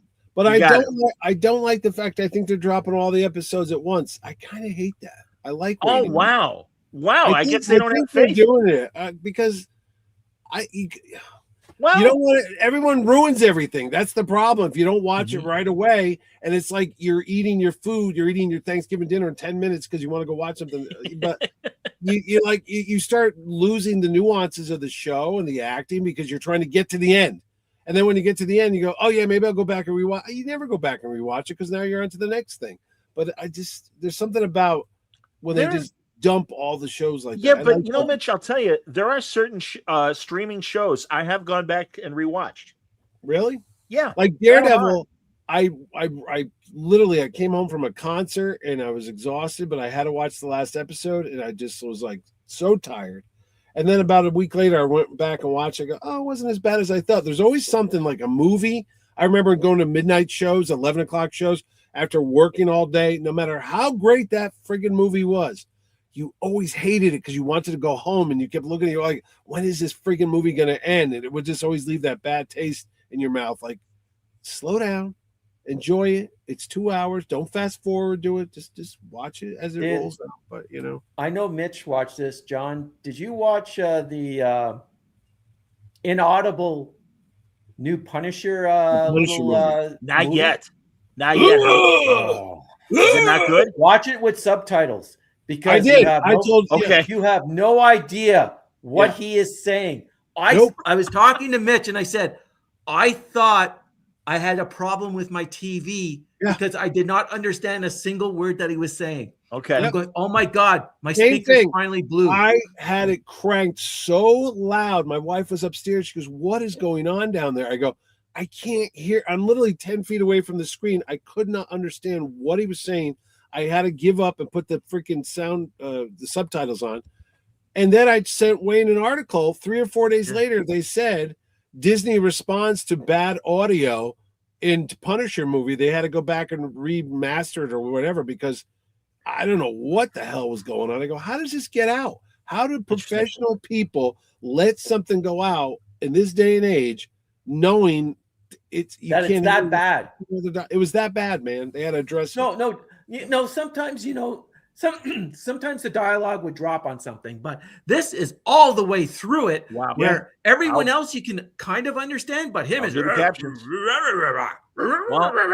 Well, I mean, again, you see, not Trek Watch above me. I had to put the captions on occasionally for Academy because Sam was difficult to understand a lot of times.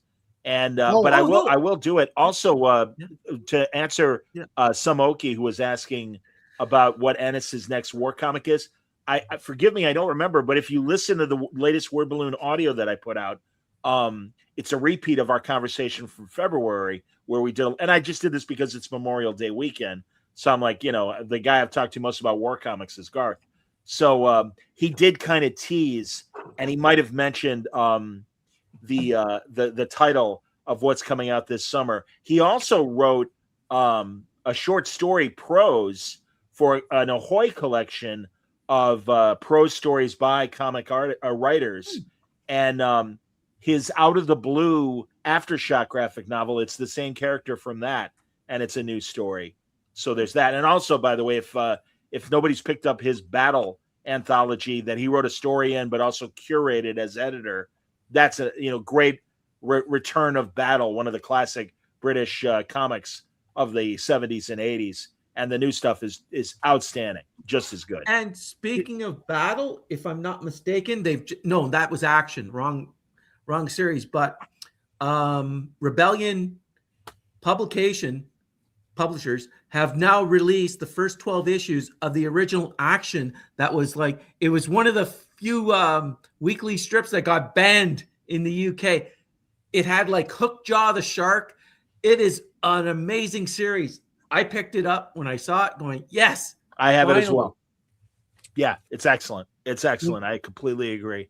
Did Garth write Ministry in Space, or was that Warren Ellis? Warren Ellis did Ministry in Space with Chris Weston. Yeah, I remember. I used to get that one. It's good, though. It's a great story. Yeah. It's really good. I mean, here, Rat Puppy says the Punisher special starts off slow but ends great. Has some amazing metal tunes in it as well. I'll use closed caption as Chemdog suggests, and because I love Barenthal as the Punisher. Man, we on the show we really didn't talk much about the passing of Jerry Conway. Yeah, but I republished all of my interviews with him over the years, and he loved Barenthal as the Punisher. He really did. I'll tell you what, I'm shocked that he was only 19 years old when he wrote the night Gwen Stacy died. I'm like, well, he broke in. He broke in when he was 15 or 14. Yeah, Ordway. I was talking to Ordway about it. He said, yeah, he was writing science fiction stuff when he was 14. Yeah, like Shooter. Yeah. And I was like, Jesus, God, 19. I was tying my shoelaces. I'm hip. No, he was amazing. Really nice when I met him in San Diego last year. No, great was a guest here. And he was great. Yeah, I mean, that last time he was at Terrificon too. No, great man. And I even ran into him a couple times at Pulp magazine shows. Oh, yeah? He was a huge Pulp Hero magazine collector. And he even told me in one of the interviews we did, he's like, I'm selling off my collection. My kids don't care about this stuff. No. So, but yeah, he was the best. I hear that. And yeah, as Chemdog says, all the TV writing he did, Law and Order, and Murder, She Wrote, and Father Dowling Mysteries. Oh, yeah, Diagnosis Murder. Yeah, he was a staple on all that stuff. Yeah. Yep. And Fire and Ice, the cartoon. Of course, the movie, Roy Thomas in the Frazetta movie. Red Sonja, Conan the Destroyer. But you know what's crazy? He was telling me that he would submit and pitch for Smallville and all those early 2000 attempts at superheroes. And they're like, Hollywood only knew him as a crime and a police procedural writer. That's funny. And it's like, no, we don't want your stuff. And he's like, but I do this. I've been doing science fiction and superheroes. That's what I broke in with. Nope. Oh, well. Are you trying to say Hollywood is short-sighted, Johnny? Yeah, exactly. I don't know. I didn't say that. You said that. No, but he was a great guy, and it's too bad that he passed. No, I thought for sure they would do a nice dedication at the opening of the Punisher because he had died the week before, and nowadays they could do stuff in a second. I thought, maybe there wasn't time. I don't know. Well, they didn't have the time to do the audio, Mitch. So, that's true too. I mean, whatever. With my ticket, I got 3 months free of Sirius XM. Yeah, and I'm going through it now and trying to find all the Marvel and DC audio dramatizations that they did. And I recorded Marvel's today, and I'll put it together. I'll probably listen to it as I'm flying to Connecticut in August. Why am I flying to Connecticut in August, Mitch? I think you got a colonoscopy or something. Yeah, that's right. Because they only do it while there. That's right. No, Johnny, you'll be coming to the lovely Uncasville, Connecticut, the Burbank of the Northeast or whatever, because you'll be coming to Terrificon, Connecticut's Terrific Comic Con. 3 lovely days of Comic Con action where you'll see me run around and reenact the wrestling scenes from Mandalorian and Grogu as I take my shirt off and you and I roll around on the ground like a bunch of huts. So be there. Literally. Yeah. Bring the kids, grease them up. You think that Shannon Elizabeth's the only one that could do OnlyFans? What, you haven't seen Johnny? How about that? Yeah, seriously. And also Trisha Helfer apparently OnlyFans. And there's another one that's going to do it. Jamie Priestley. That doesn't surprise me. Well, and Trisha Helfer, frankly, shouldn't surprise us either because they did a lot of nude pinup work before they broke through as actors. But I gotta ask this though because I was telling my wife. I'm so glad you brought it. I'm serious. I'm so glad you brought it up because I wanted to talk about this. Something got brought up with those people, but anyway. Hey now. listen, God bless her. She made like $1.2 million the first day. Shannon Elizabeth. She's a very nice lady. Yeah. She raises money to help animals, and she lives in South Africa and such. But what do you do after the first day? Because I mean, once you show everybody, no, seriously, once you show everybody the goods, and you make your money, what do you do for an encore? I mean, how much are we really going to get into this? I mean, I will tell you, I didn't watch it, and I'm not going to go spend my credit card because we don't need Captain Terrificon to get busted by his wife for going to OnlyFans to check out Shannon Elizabeth. But no, I understand. But it's I'm waiting for you to. Johnny could do it. Well, I can tell you honestly, I was curious, and Sarah J. Underwood, or whatever her name is. Oh yeah, I've met her. She was, and she's cosplayed as Power Girl and things, but she's a former Playmate. Yes. I've gone to her free section of OnlyFans where it's kind of teasing, almost like Maxim kind of level stuff, maybe a little more racier than that. But and I've never been interested in subscribing for the hardcore stuff. But yeah, man, no, I mean, it depends on what they want to do. And I think if they're fans and stuff, yeah, I'm sure. Or if it only does work for a month or two, hey, make your money and leave. I know of a woman, I'll again talk about it off the air. Hold on. That did it for a while, and then things dried up and she quit. No, I was thinking that's it too. I think she's only doing it for a short time. I'm like, after you show everybody what you got, what else are you going to find? That's all right. Hey man, I'm not. Who am I to judge anybody? Hey, I guys, as you know, I have Mr. Skin on a couple times a year, and even a journalist friend of mine, is like, "Yeah, you're walking the tightrope when you have Mr. Skin on." I'm like, I don't really think so. I go, first of all, I don't like how Victorian our Moors have gotten in the last 20 years, and I miss raunchy comedy, and I miss seeing an R-rated movie with a naked girl, but it's still got to be funny or whatever. And it kind of gets me angry that there is. And again, I respect actors' wishes not to do it. Of course not. But like all the crap Sydney Sweeney was getting last summer and everything, it's like, hey, leave the hot blonde alone. She's fine. And you wonder why the ladies told you not to take pictures of her kids. For God's sakes. Exactly. Well, you're right. I forgot. Chemdog says Denise Richards has been doing it for a while as well. And again, like he said, more power to him. Indeed. I agree. No, it's good. Great. And also, by the way, if you guys weren't watching on Euphoria this season, Sydney Sweeney's character is doing basically like an OnlyFans sort of thing. Yeah. It's pretty funny. So, no, I listen, not the brightest bulb in the box. No disrespect to Sydney Sweeney, but she would not be my lifeline on Who Wants to Be a Millionaire. But that said, I'm like, good for you, lady. You're taking advantage of your looks. You're exploiting in the most positive way. As long as she has the control. Yeah. As long as she doesn't think that tuna fish was chicken of the sea, like Jessica Simpson. I remember that with her husband. Jessica Simpson laughing all the way to the bank. She's like a billionaire. Oh, yeah. I mean, what do we know? And Sydney Sweeney, I believe she's almost billionaire status too, because she has like a lingerie line and everything, probably makeup. She has everything. Bath products, yes, everything. Crazy. Yeah. So hilarious.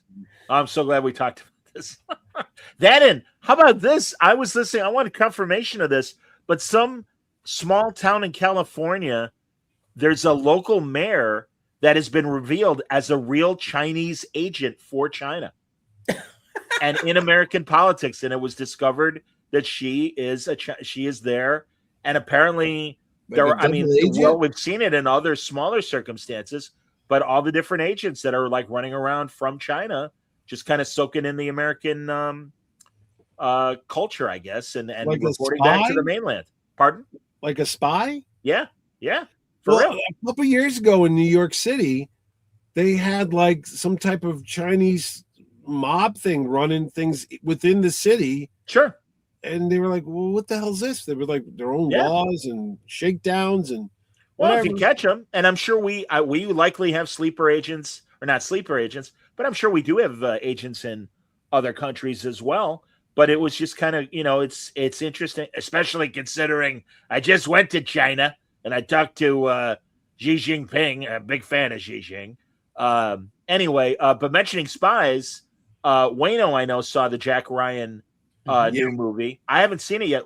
Mitch, did you see it? I haven't seen it yet. We tried watching it twice, and my wife goes, "I can't get into this," so I never finished it. She turned it off twice. I liked it. I thought it was a good little movie. It was it was what you would expect from a Jack Ryan movie. It's just political intrigue. He gets sucked in again. He's almost like Michael Corleone. They keep dragging me back in. Yeah. And it's and it set him up as a deputy director. Yeah. Wow. Hey, spoiler. Oh, spoiler. I don't care. If you haven't read the books or if you haven't seen the previous movies, F you. In the books, he becomes president. In some I knew that. I'm aware of that. No, so, I love. I thought it was good. It was I don't know. It was. I think I liked it a lot better than the series because it was a short, concise story. I think the series there was a lot of fluff at times, and I think with a Jack Ryan is more like the movies where you just have to. Tell a shorter story, and it really comes across a lot better. Once you expand it, it sort of loses its punch. It's just like, oh, I could have trimmed 20 minutes out of here and there. Where this was nice, it's short, and it's concise. And I liked it. I thought it was good. And my other thing is Marvel made a big mistake casting Pedro Pascal as Reed. John K., I will not pronounce his last name. Krasinski. I thought after watching this was definitely Reed Richards. He could have been Reed Richards. I agree. Oh, there's Herbie. Like, it's just, and I know that we saw him in Multiverse of Madness. Yes. But there is just something about him that gives you that Reed Richards confidence that I don't think that Pedro had. I'm with you. He played a different version of Reed. Yeah. So that's okay. He's part of the council of Reed. Yeah, he wasn't horrible, but I think John was better. No, but John, like when we saw him in that, and especially when they grade his sides, oh my God. Yeah. It was it's Reed. Got Emily Blunt as the Invisible Woman. That would have been a nice pairing because that's funny. Yeah. Yes. Yeah. But also this Marvel's audio drama that I was listening to, Ethan Peck, our own Captain Pike, plays Reed Richards in that. I did not know that. I didn't know it either until they rattle off the cast. I'm like, hey, our buddy Ethan Peck. How long ago was that? Maybe it was way before. I want to say it was either during COVID or right after COVID, like 20 or 21.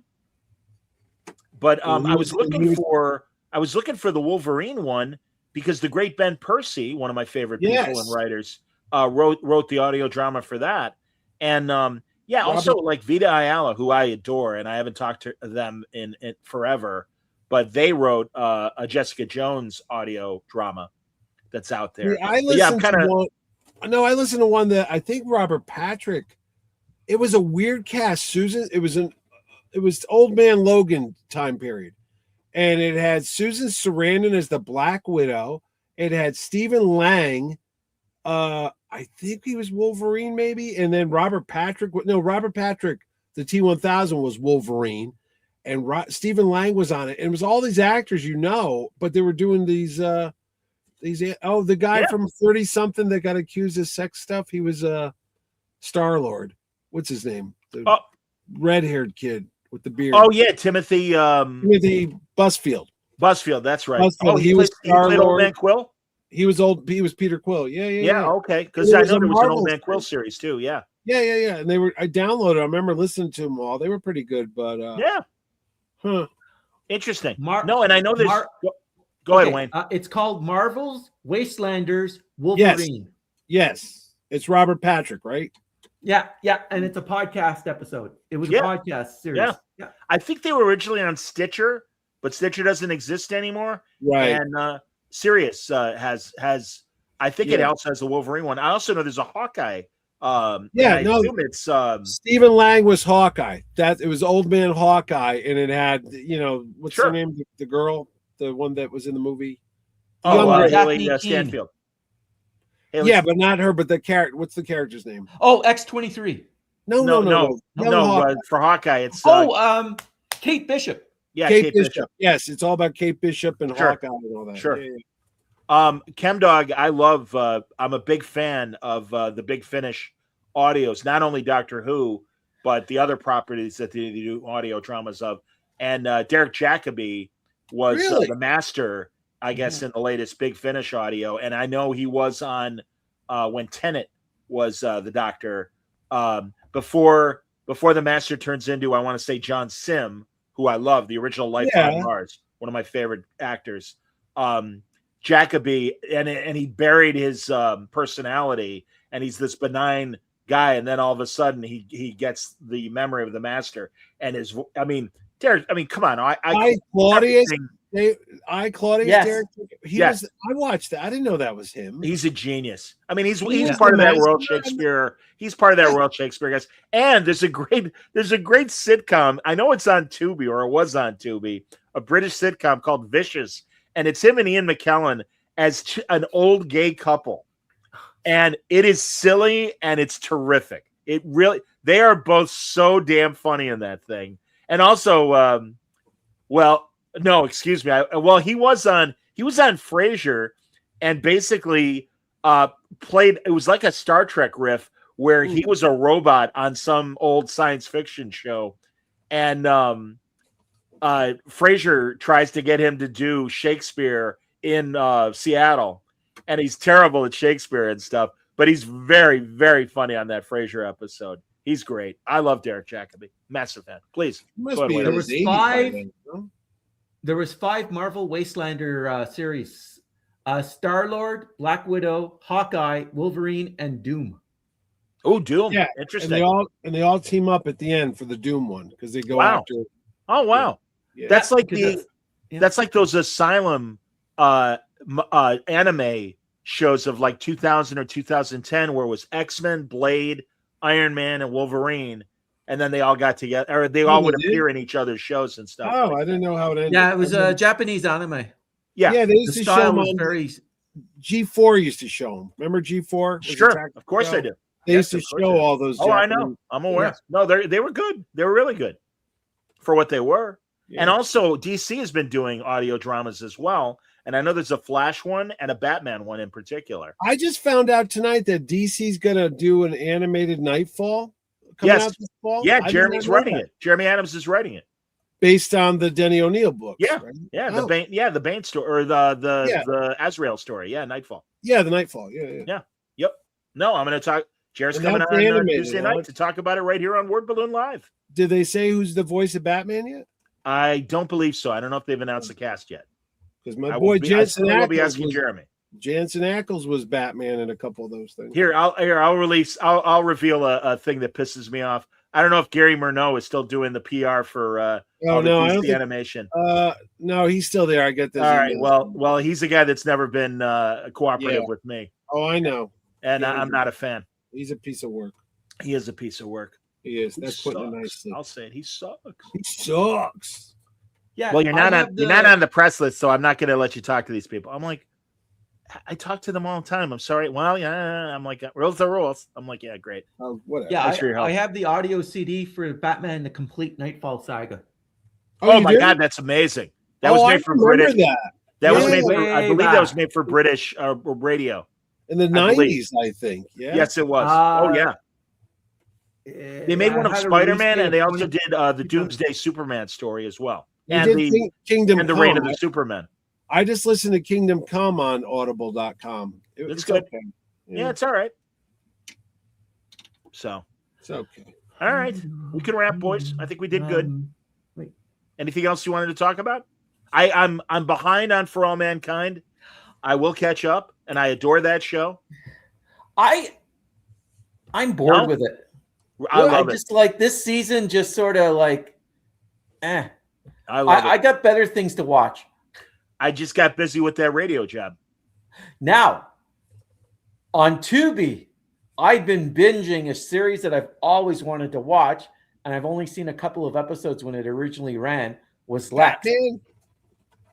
Lex. L-E-X-X. Oh, sure. I remember Lex. L-E-X-X. Yeah, it is. It is. Is it uncut on Tubi? Is it uncut? Yes, it is uncut. Okay, because Sci-Fi Channel ran it down here, and they edited the hell out of it because it was basically no, this is not edited, kind of soft core almost. Yeah, no, this is not edited. Funny. It was hilarious. Yeah, I'm on season 4 now, the last season. So they're in Canada.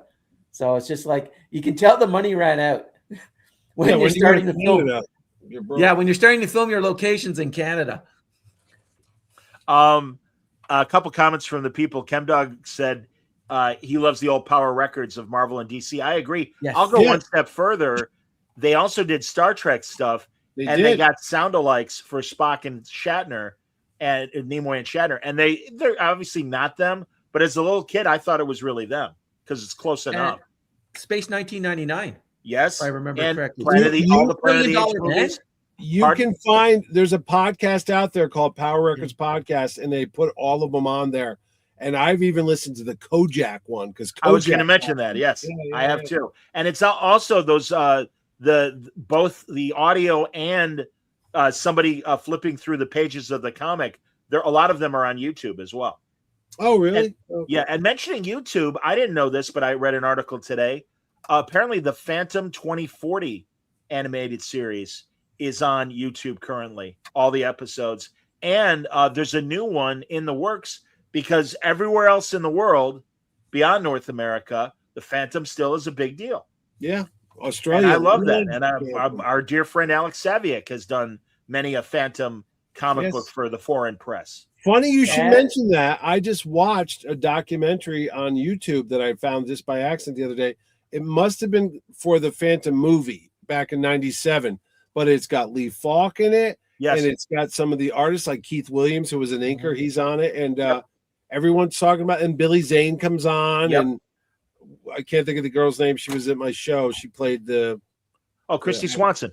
Christy Swanson's on. She's Diane. It's a very cool Phantom documentary that's out there. And you know what else I discovered on the YouTubes is I was telling Ordway, you know the vigilante, the cowboy, of course, DC?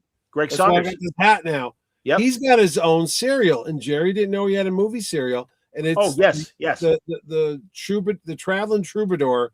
Yep. And he's in Hollywood, and they're making movies. It's kind of like a meta thing. He's like a cowboy actor, but he's also a crime fighter. Yep. And so that's out there. There's the Blackhawks. Yes. I found that Kirk with Allen. That's Superman is Blackhawk in that. Yeah. I watched all of them. It's amazing to me how many of those serials there are.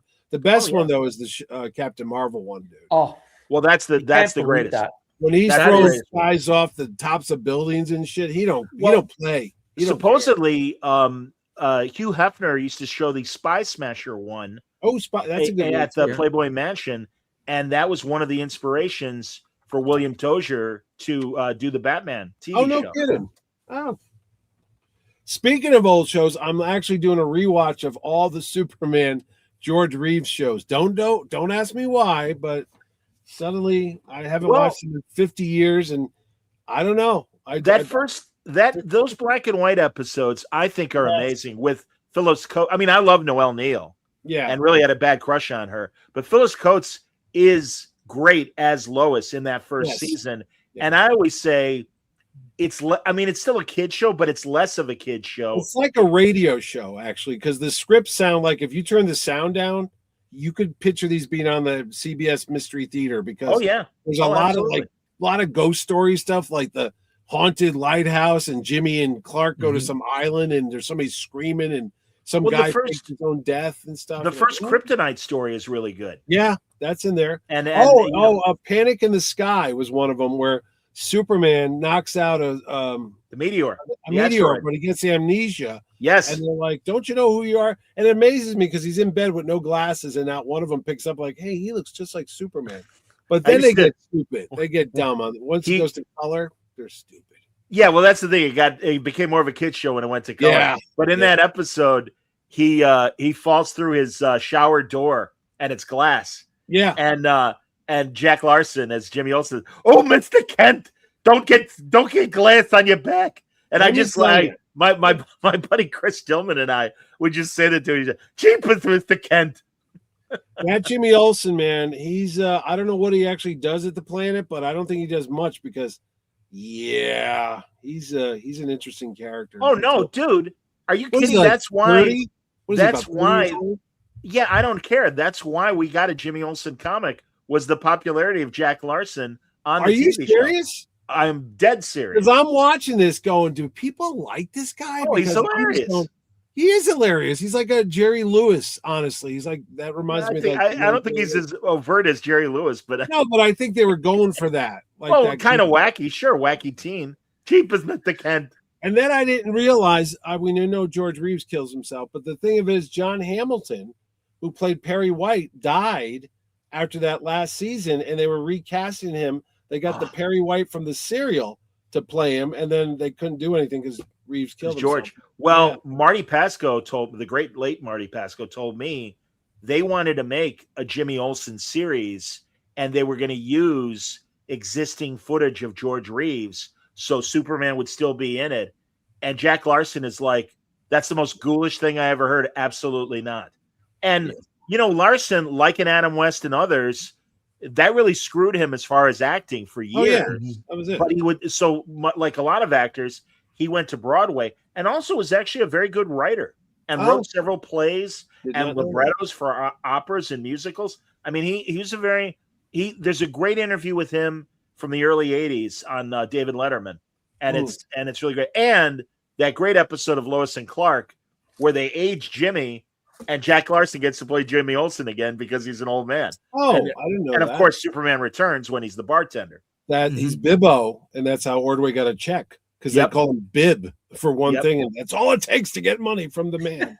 But yeah, no, I'm a big fan. Noelle Neal was the woman, that old heiress in the beginning of that movie. Yeah, Lex Luthor's lover. Yeah, gave all their fortune to Lex Luthor. That's right. That's right. No, there's elements to Superman Returns that works. There's also a lot that doesn't work, and it's kind of no. I mean, honestly, I liked it better than Man of Steel. I hate that movie. I don't like that movie. No, I hear you. Cavill. No, I think they're evenly like good things in both movies because I really liked him wandering the earth, and I loved when he was like in Alaska or whatever, and the guys were hassling him, and then they go out to get to their truck, and the truck's in the tunnel. Yeah, I told you my kid leans over. What year was that? 2009, maybe. No, it was later than that, like 2010 was it or 12. It had to be somewhat older because my son Owen's the youngest, and he looks over when Superman gets mad when the guy throws the beer at him, and then Superman takes the guy's truck, his like an oil truck or something, and puts it on top of a telephone pole to get back at him. Yes. And my son Owen leans over in the middle of the movie. I think he's like 11. He goes, "Geez, Superman's a dick," and I go, "Yeah, it kind of is," because he said he just ruined that guy's livelihood. I go, "Jesus, you really?" Yeah, but the guy was being a jerk to him. I don't. Yeah, but that's no reason to destroy. I think the guy left him, and I'll everything disagree. went downhill after that. I also thought the oil rig scenes were really cool as well in Man of Steel. Oh no, when he say there, I'll give you that. There are parts of it, but it always comes down to the end, of course, where he kills them. And I'm sorry, that's not the way to do it. And Ordway goes, "Well, what else was he supposed to do?" And again, my son Owen goes, "Well, couldn't he just take him and fly up into space with them?" And I go, "Yeah." Or he said, "Couldn't he just take his hand and cover his eyes or something?" I said, "Yeah, he could have done any of that stuff." We need to put Jerry and Mark Waid in a room and go, okay, go at it, because Mark was equally angry. Oh God, I hated that movie because Superman. That's why I like the George Reeves stuff. Call me old fashioned, because I'll tell you what, when he gives speeches on that show, that George Reeves, I mean, I don't know how good an actor he was otherwise, but he is so good when he has to do, like, they're doing a telethon to raise money for kids or something, and like, special guest Superman's here to tell you, hello everybody, Superman here. Now, we all can't just get a break like everybody. There's lots of kids out there who don't get a break, and only you could donate. I mean, I'm sitting there going, Jesus, where do I call to give money? It's not even real, but he is so sincere. Yeah, he's a father figure. Superman, as a father, like, yeah, it's like the good old days. Before politics, before religions, before people gave a crap about every little thing and complained, it was decency and wholesome, and this is right and that is wrong. And George Reeves was like the perfect Superman. He might not have been, steroided out, but geez Louise, man, you just respected the guy. He came in a room and you're like, yeah, whatever you want, Superman, we'll do it for you. Well, you know who produced that show, don't you? No. DC. Well, National Comics actually made that show. Oh, is that Whitney Ellsworth? I was going to say Whitney Ellsworth went from being the main Superman editor to being the supervisor on the show. I see Mort Weisinger's name on it. It says Yes. story supervisor. And unlike modern TV, every episode ends with Superman appears every month in the pages of Action and Superman comics. Yeah. And it's like, gee, what a great idea. How come you don't do that these days? Dumbasses. You know what's so funny? I got to find out more about this Whitney Ellsworth because those are two of the main streets in New Haven. And I always thought that was odd. Like, does this maybe it is a pseudonym? I don't know. I was like, is that no, seriously? Because I went to school Maybe. on Ellsworth Avenue and it intersects Whitney. And when I would see Whitney Ellsworth, I'm like, those are the names of our streets here in town. So it's just like, I don't know. Chemdog says that Inspector Henderson from the TV show. Yes, was in an episode he was of The Flash. He would be the blind newspaper salesman on The Flash. So yeah, wow. He was on there. He's good too. I love how the Daily Planet. You never see anybody else in the Daily Planet. You never see a copy boy. You never see anybody else. It's just Lois, Jimmy, and Clark, and Mr. and Perry.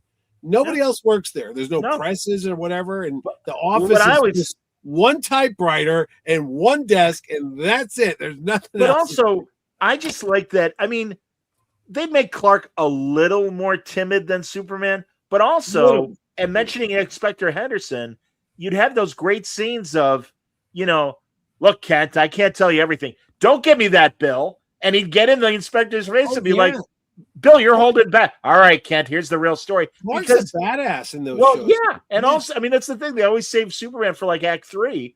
And and that's what I told Loeb. And I'm like, I don't like Milksop Kent. I like Clark Kent, investigative journalist. Yeah. That was basically a detective as reporter, Yeah, no, he kicks ass a couple times. And when he gets mad, you got to be scared because, like, Clark Kent's mad. You're in trouble now, man. Chemdog says occasionally you'd see a secretary in some episodes. Maybe, but still. For me, the problem with the Man of Steel was they didn't understand who Superman was. No. Right. They were writing a Batman movie. It was a Batman movie. Yes, it was a Batman. If you honestly want to get through it, that was Batman. That's Zack Snyder, buddy. Zack Snyder's never seen a sunrise or a happy moment in any movie. It's in the guy's damn name, Superman. He's the best of us. He's everything you want to strive for. He's the perfect person. The perfect person doesn't resort to twisting someone's freaking neck when they can't figure out how to solve the problem. The scene I always pointed at. I'm sorry, Mitch. The scene I always pointed out. Well, when he throws the missile down at the end. No. When he finds out about his background in Krypton, and he goes back to Diane Lane, Martha, and he's like, "Mom, I can't believe it. I know where I come from. I know who I am." And she's like, "It's wonderful, Clark." And she starts crying. I'm my God, you can't give the kid one good moment, one happy moment. It gets worse than that. When the school bus scene. What the hell was that? Maybe he shouldn't have saved all that. Yeah, that's I love Kevin Costner, but that's no Jonathan Kent. No, Kent, go after yourself. Yeah. I know. Don't save me. I can move so fast. I can see the Flash run in slow motion. Yes, and I can't zoom out and grab my own dad and dog from a tornado. If Scoot were here, as soon as we'd be talking about Man of Steel, that is Scoot's classic move. No, don't do it. I don't care. Justify why. Ordway's like, because Ordway. I understand the logic behind it. I understand that we want to make a gritty Superman. You don't, like Wayne said, he's not Peter Parker. He's not Peter Parker. No, I mean, it is sad, and again, it depends on who wrote him, because John Byrne kept Jonathan and Martha around. Yeah, brought him back. They were dead by then, I think, maybe. Well, and I don't remember who it was in the Bronze Age, but there was a story arc where suddenly Jonathan was alive again, and he was like 90 years old. Yeah, and these aliens, like classic Bronze Age logic, that these aliens promised Jonathan Kent, like, grant him one wish. And it's like, oh, we know you're going to die young and you won't be able to see your son as an adult. And he said, oh, if I could see that, then I can die happy. And they're like, all right, we're going to grant you that. So it was like, Morgan Edge, Daily Planet, Steve Lombard era of Superman.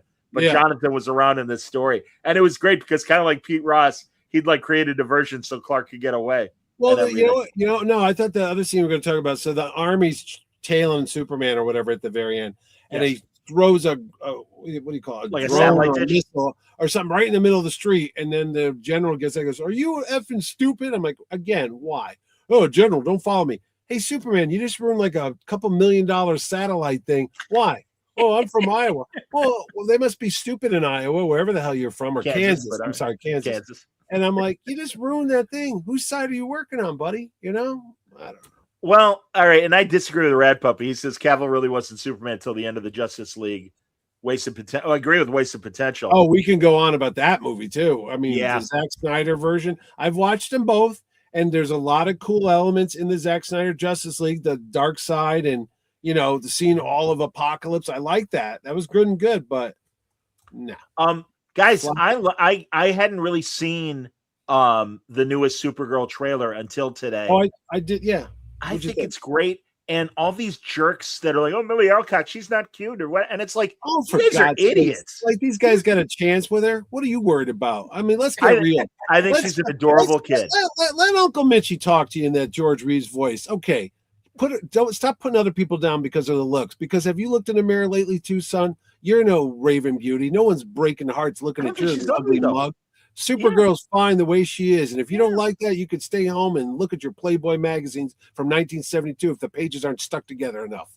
That's fun. From maybe look at Jimmy Connor's ex-wife, or I don't know if they're still married or not, who was a playmate. Jimmy Connors? Yeah, Jimmy Connors married a centerfold from the 70s. So did Mark Hamill. Oh, I didn't know that. Wow. Mary Lou, I believe she was and I know Dick Martin from Rowan and Martin's Laugh-In. Maybe they thought it was a catalog. Maybe they thought it was a Sears catalog and they were ordering from it. I don't know. Nice. Wasn't Giselle? Wasn't she a model, a nude model? Giselle Bundchen or whatever, the German lady, the one that was married to Brady. Wasn't she like? Yeah, that's Giselle Bundchen or whatever her name is. Yeah. Maybe thought he was like, oh, okay, whatever. Look at that guy. How'd that work? Warren Drummond, how are you, man? Never listen to fanboys when talking about women's looks. Indeed. Yeah, never listen to fanboy when they talk about women because they have no experience with any of them. Okay, there you go. From a man who's got 2 kids and been married 34 years. Suck it, bitches. Okay, I'm sick of you. I really am. I can't stand it. And I know you thrive on hate. That's how you get your 20 billion views, and that's how you monetize your little effing YouTube shows and stuff because you just breathe this constant hate. Well, your constant hate has infected the world, and if you go outside now and see the nonsense that we have to put up with everywhere you go, whether it's in the government level, I'm not going to go there, or everybody thinks it's free reign to talk rude to people, to say the nastiest things to people. There's no more respect for anybody because it's okay to be a jackass now. Well, it's not. It never was. Okay. So put that shit back in your mouth and keep it to yourself. As your mom would say, if you don't have anything nice to say, don't say anything at all. And I shouldn't have to teach people that are quote unquote adults this because they should know better, and they act like a bunch of swinging dick jackasses out there on the internet. You've ruined everything. The internet is the biggest cesspool ever created. They should get rid of it tomorrow because you don't need it. The only way you should be able to use the internet is if you were at the library and you had to type in something like who played Citizen Kane's dog. That's it. Use it as a resource. You don't need to download your goddamn porn. You do need to listen to Word Balloon. I'm going to stop you there, Mitchell. Respectfully, stop. You should listen to the Word Balloon and watch that. Other than that, and listen to the Awesome Cosmic Podcast as well. That's right. You listen to me and Jimmy talk about pizza. Stop sewing Canadian flags on everything that you have when you travel. You're giving us a bad name. And stop picking on our friends in the Great White North. We've been buddies with those sons of bitches up there forever. All right. Okay. All right. All right. That's enough. All right.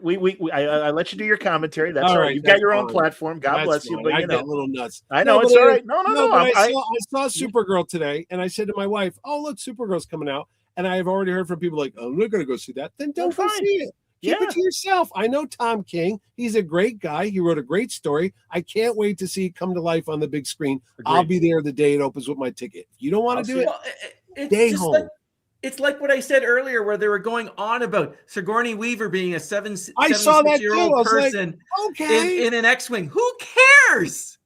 Bro, Aliens, Ghostbusters, Avatar. She's in so many sci-fi movies, franchises. I was like, cool. She's in the Star Wars world. I got no problem with her. No. Who cares? All right. Harrison Ford's 83. We All love right. Harrison. All right. Wrapping up. We're done. No, we We're did done. good. I No, gotta go get appreciate those it. Duke boys. Come on, No, hurry it up. we're stating the obvious, boys. That's the only reason why I'm stopping the conversation about it. But no, I agree with everything you guys said. Oh, Lord. All right. Thank you. We liked Mandalorian Grogu. We recommend you see it. We like The Boys for the most part. We recommend you see it. We're looking forward to Spider-Man Noir. When we convene, we'll talk Spider-Man Noir. We'll see what movies we've seen. It might be a couple of weeks because I want to give everybody a chance to see everything. Yeah, I'll be seeing Masters of the Universe. Because... And of course, Masters of the Universe. No, definitely. See, So I was a thank big you, fan Rad of the Puppy. original. Rad Puppy says, great to see you guys back. Thank you very much. And yeah, thanks everybody for watching and listening. Tomorrow morning, before your barbecue, Howard Chaykin and I will be talking at noon Eastern time, 11 my time, and 9 a.m. Howard's time. So join us for that. And it's going to be a great week on Word Balloon, both live and recorded. I hope you'll join us. Until then, everybody stay safe, stay happy, stay healthy.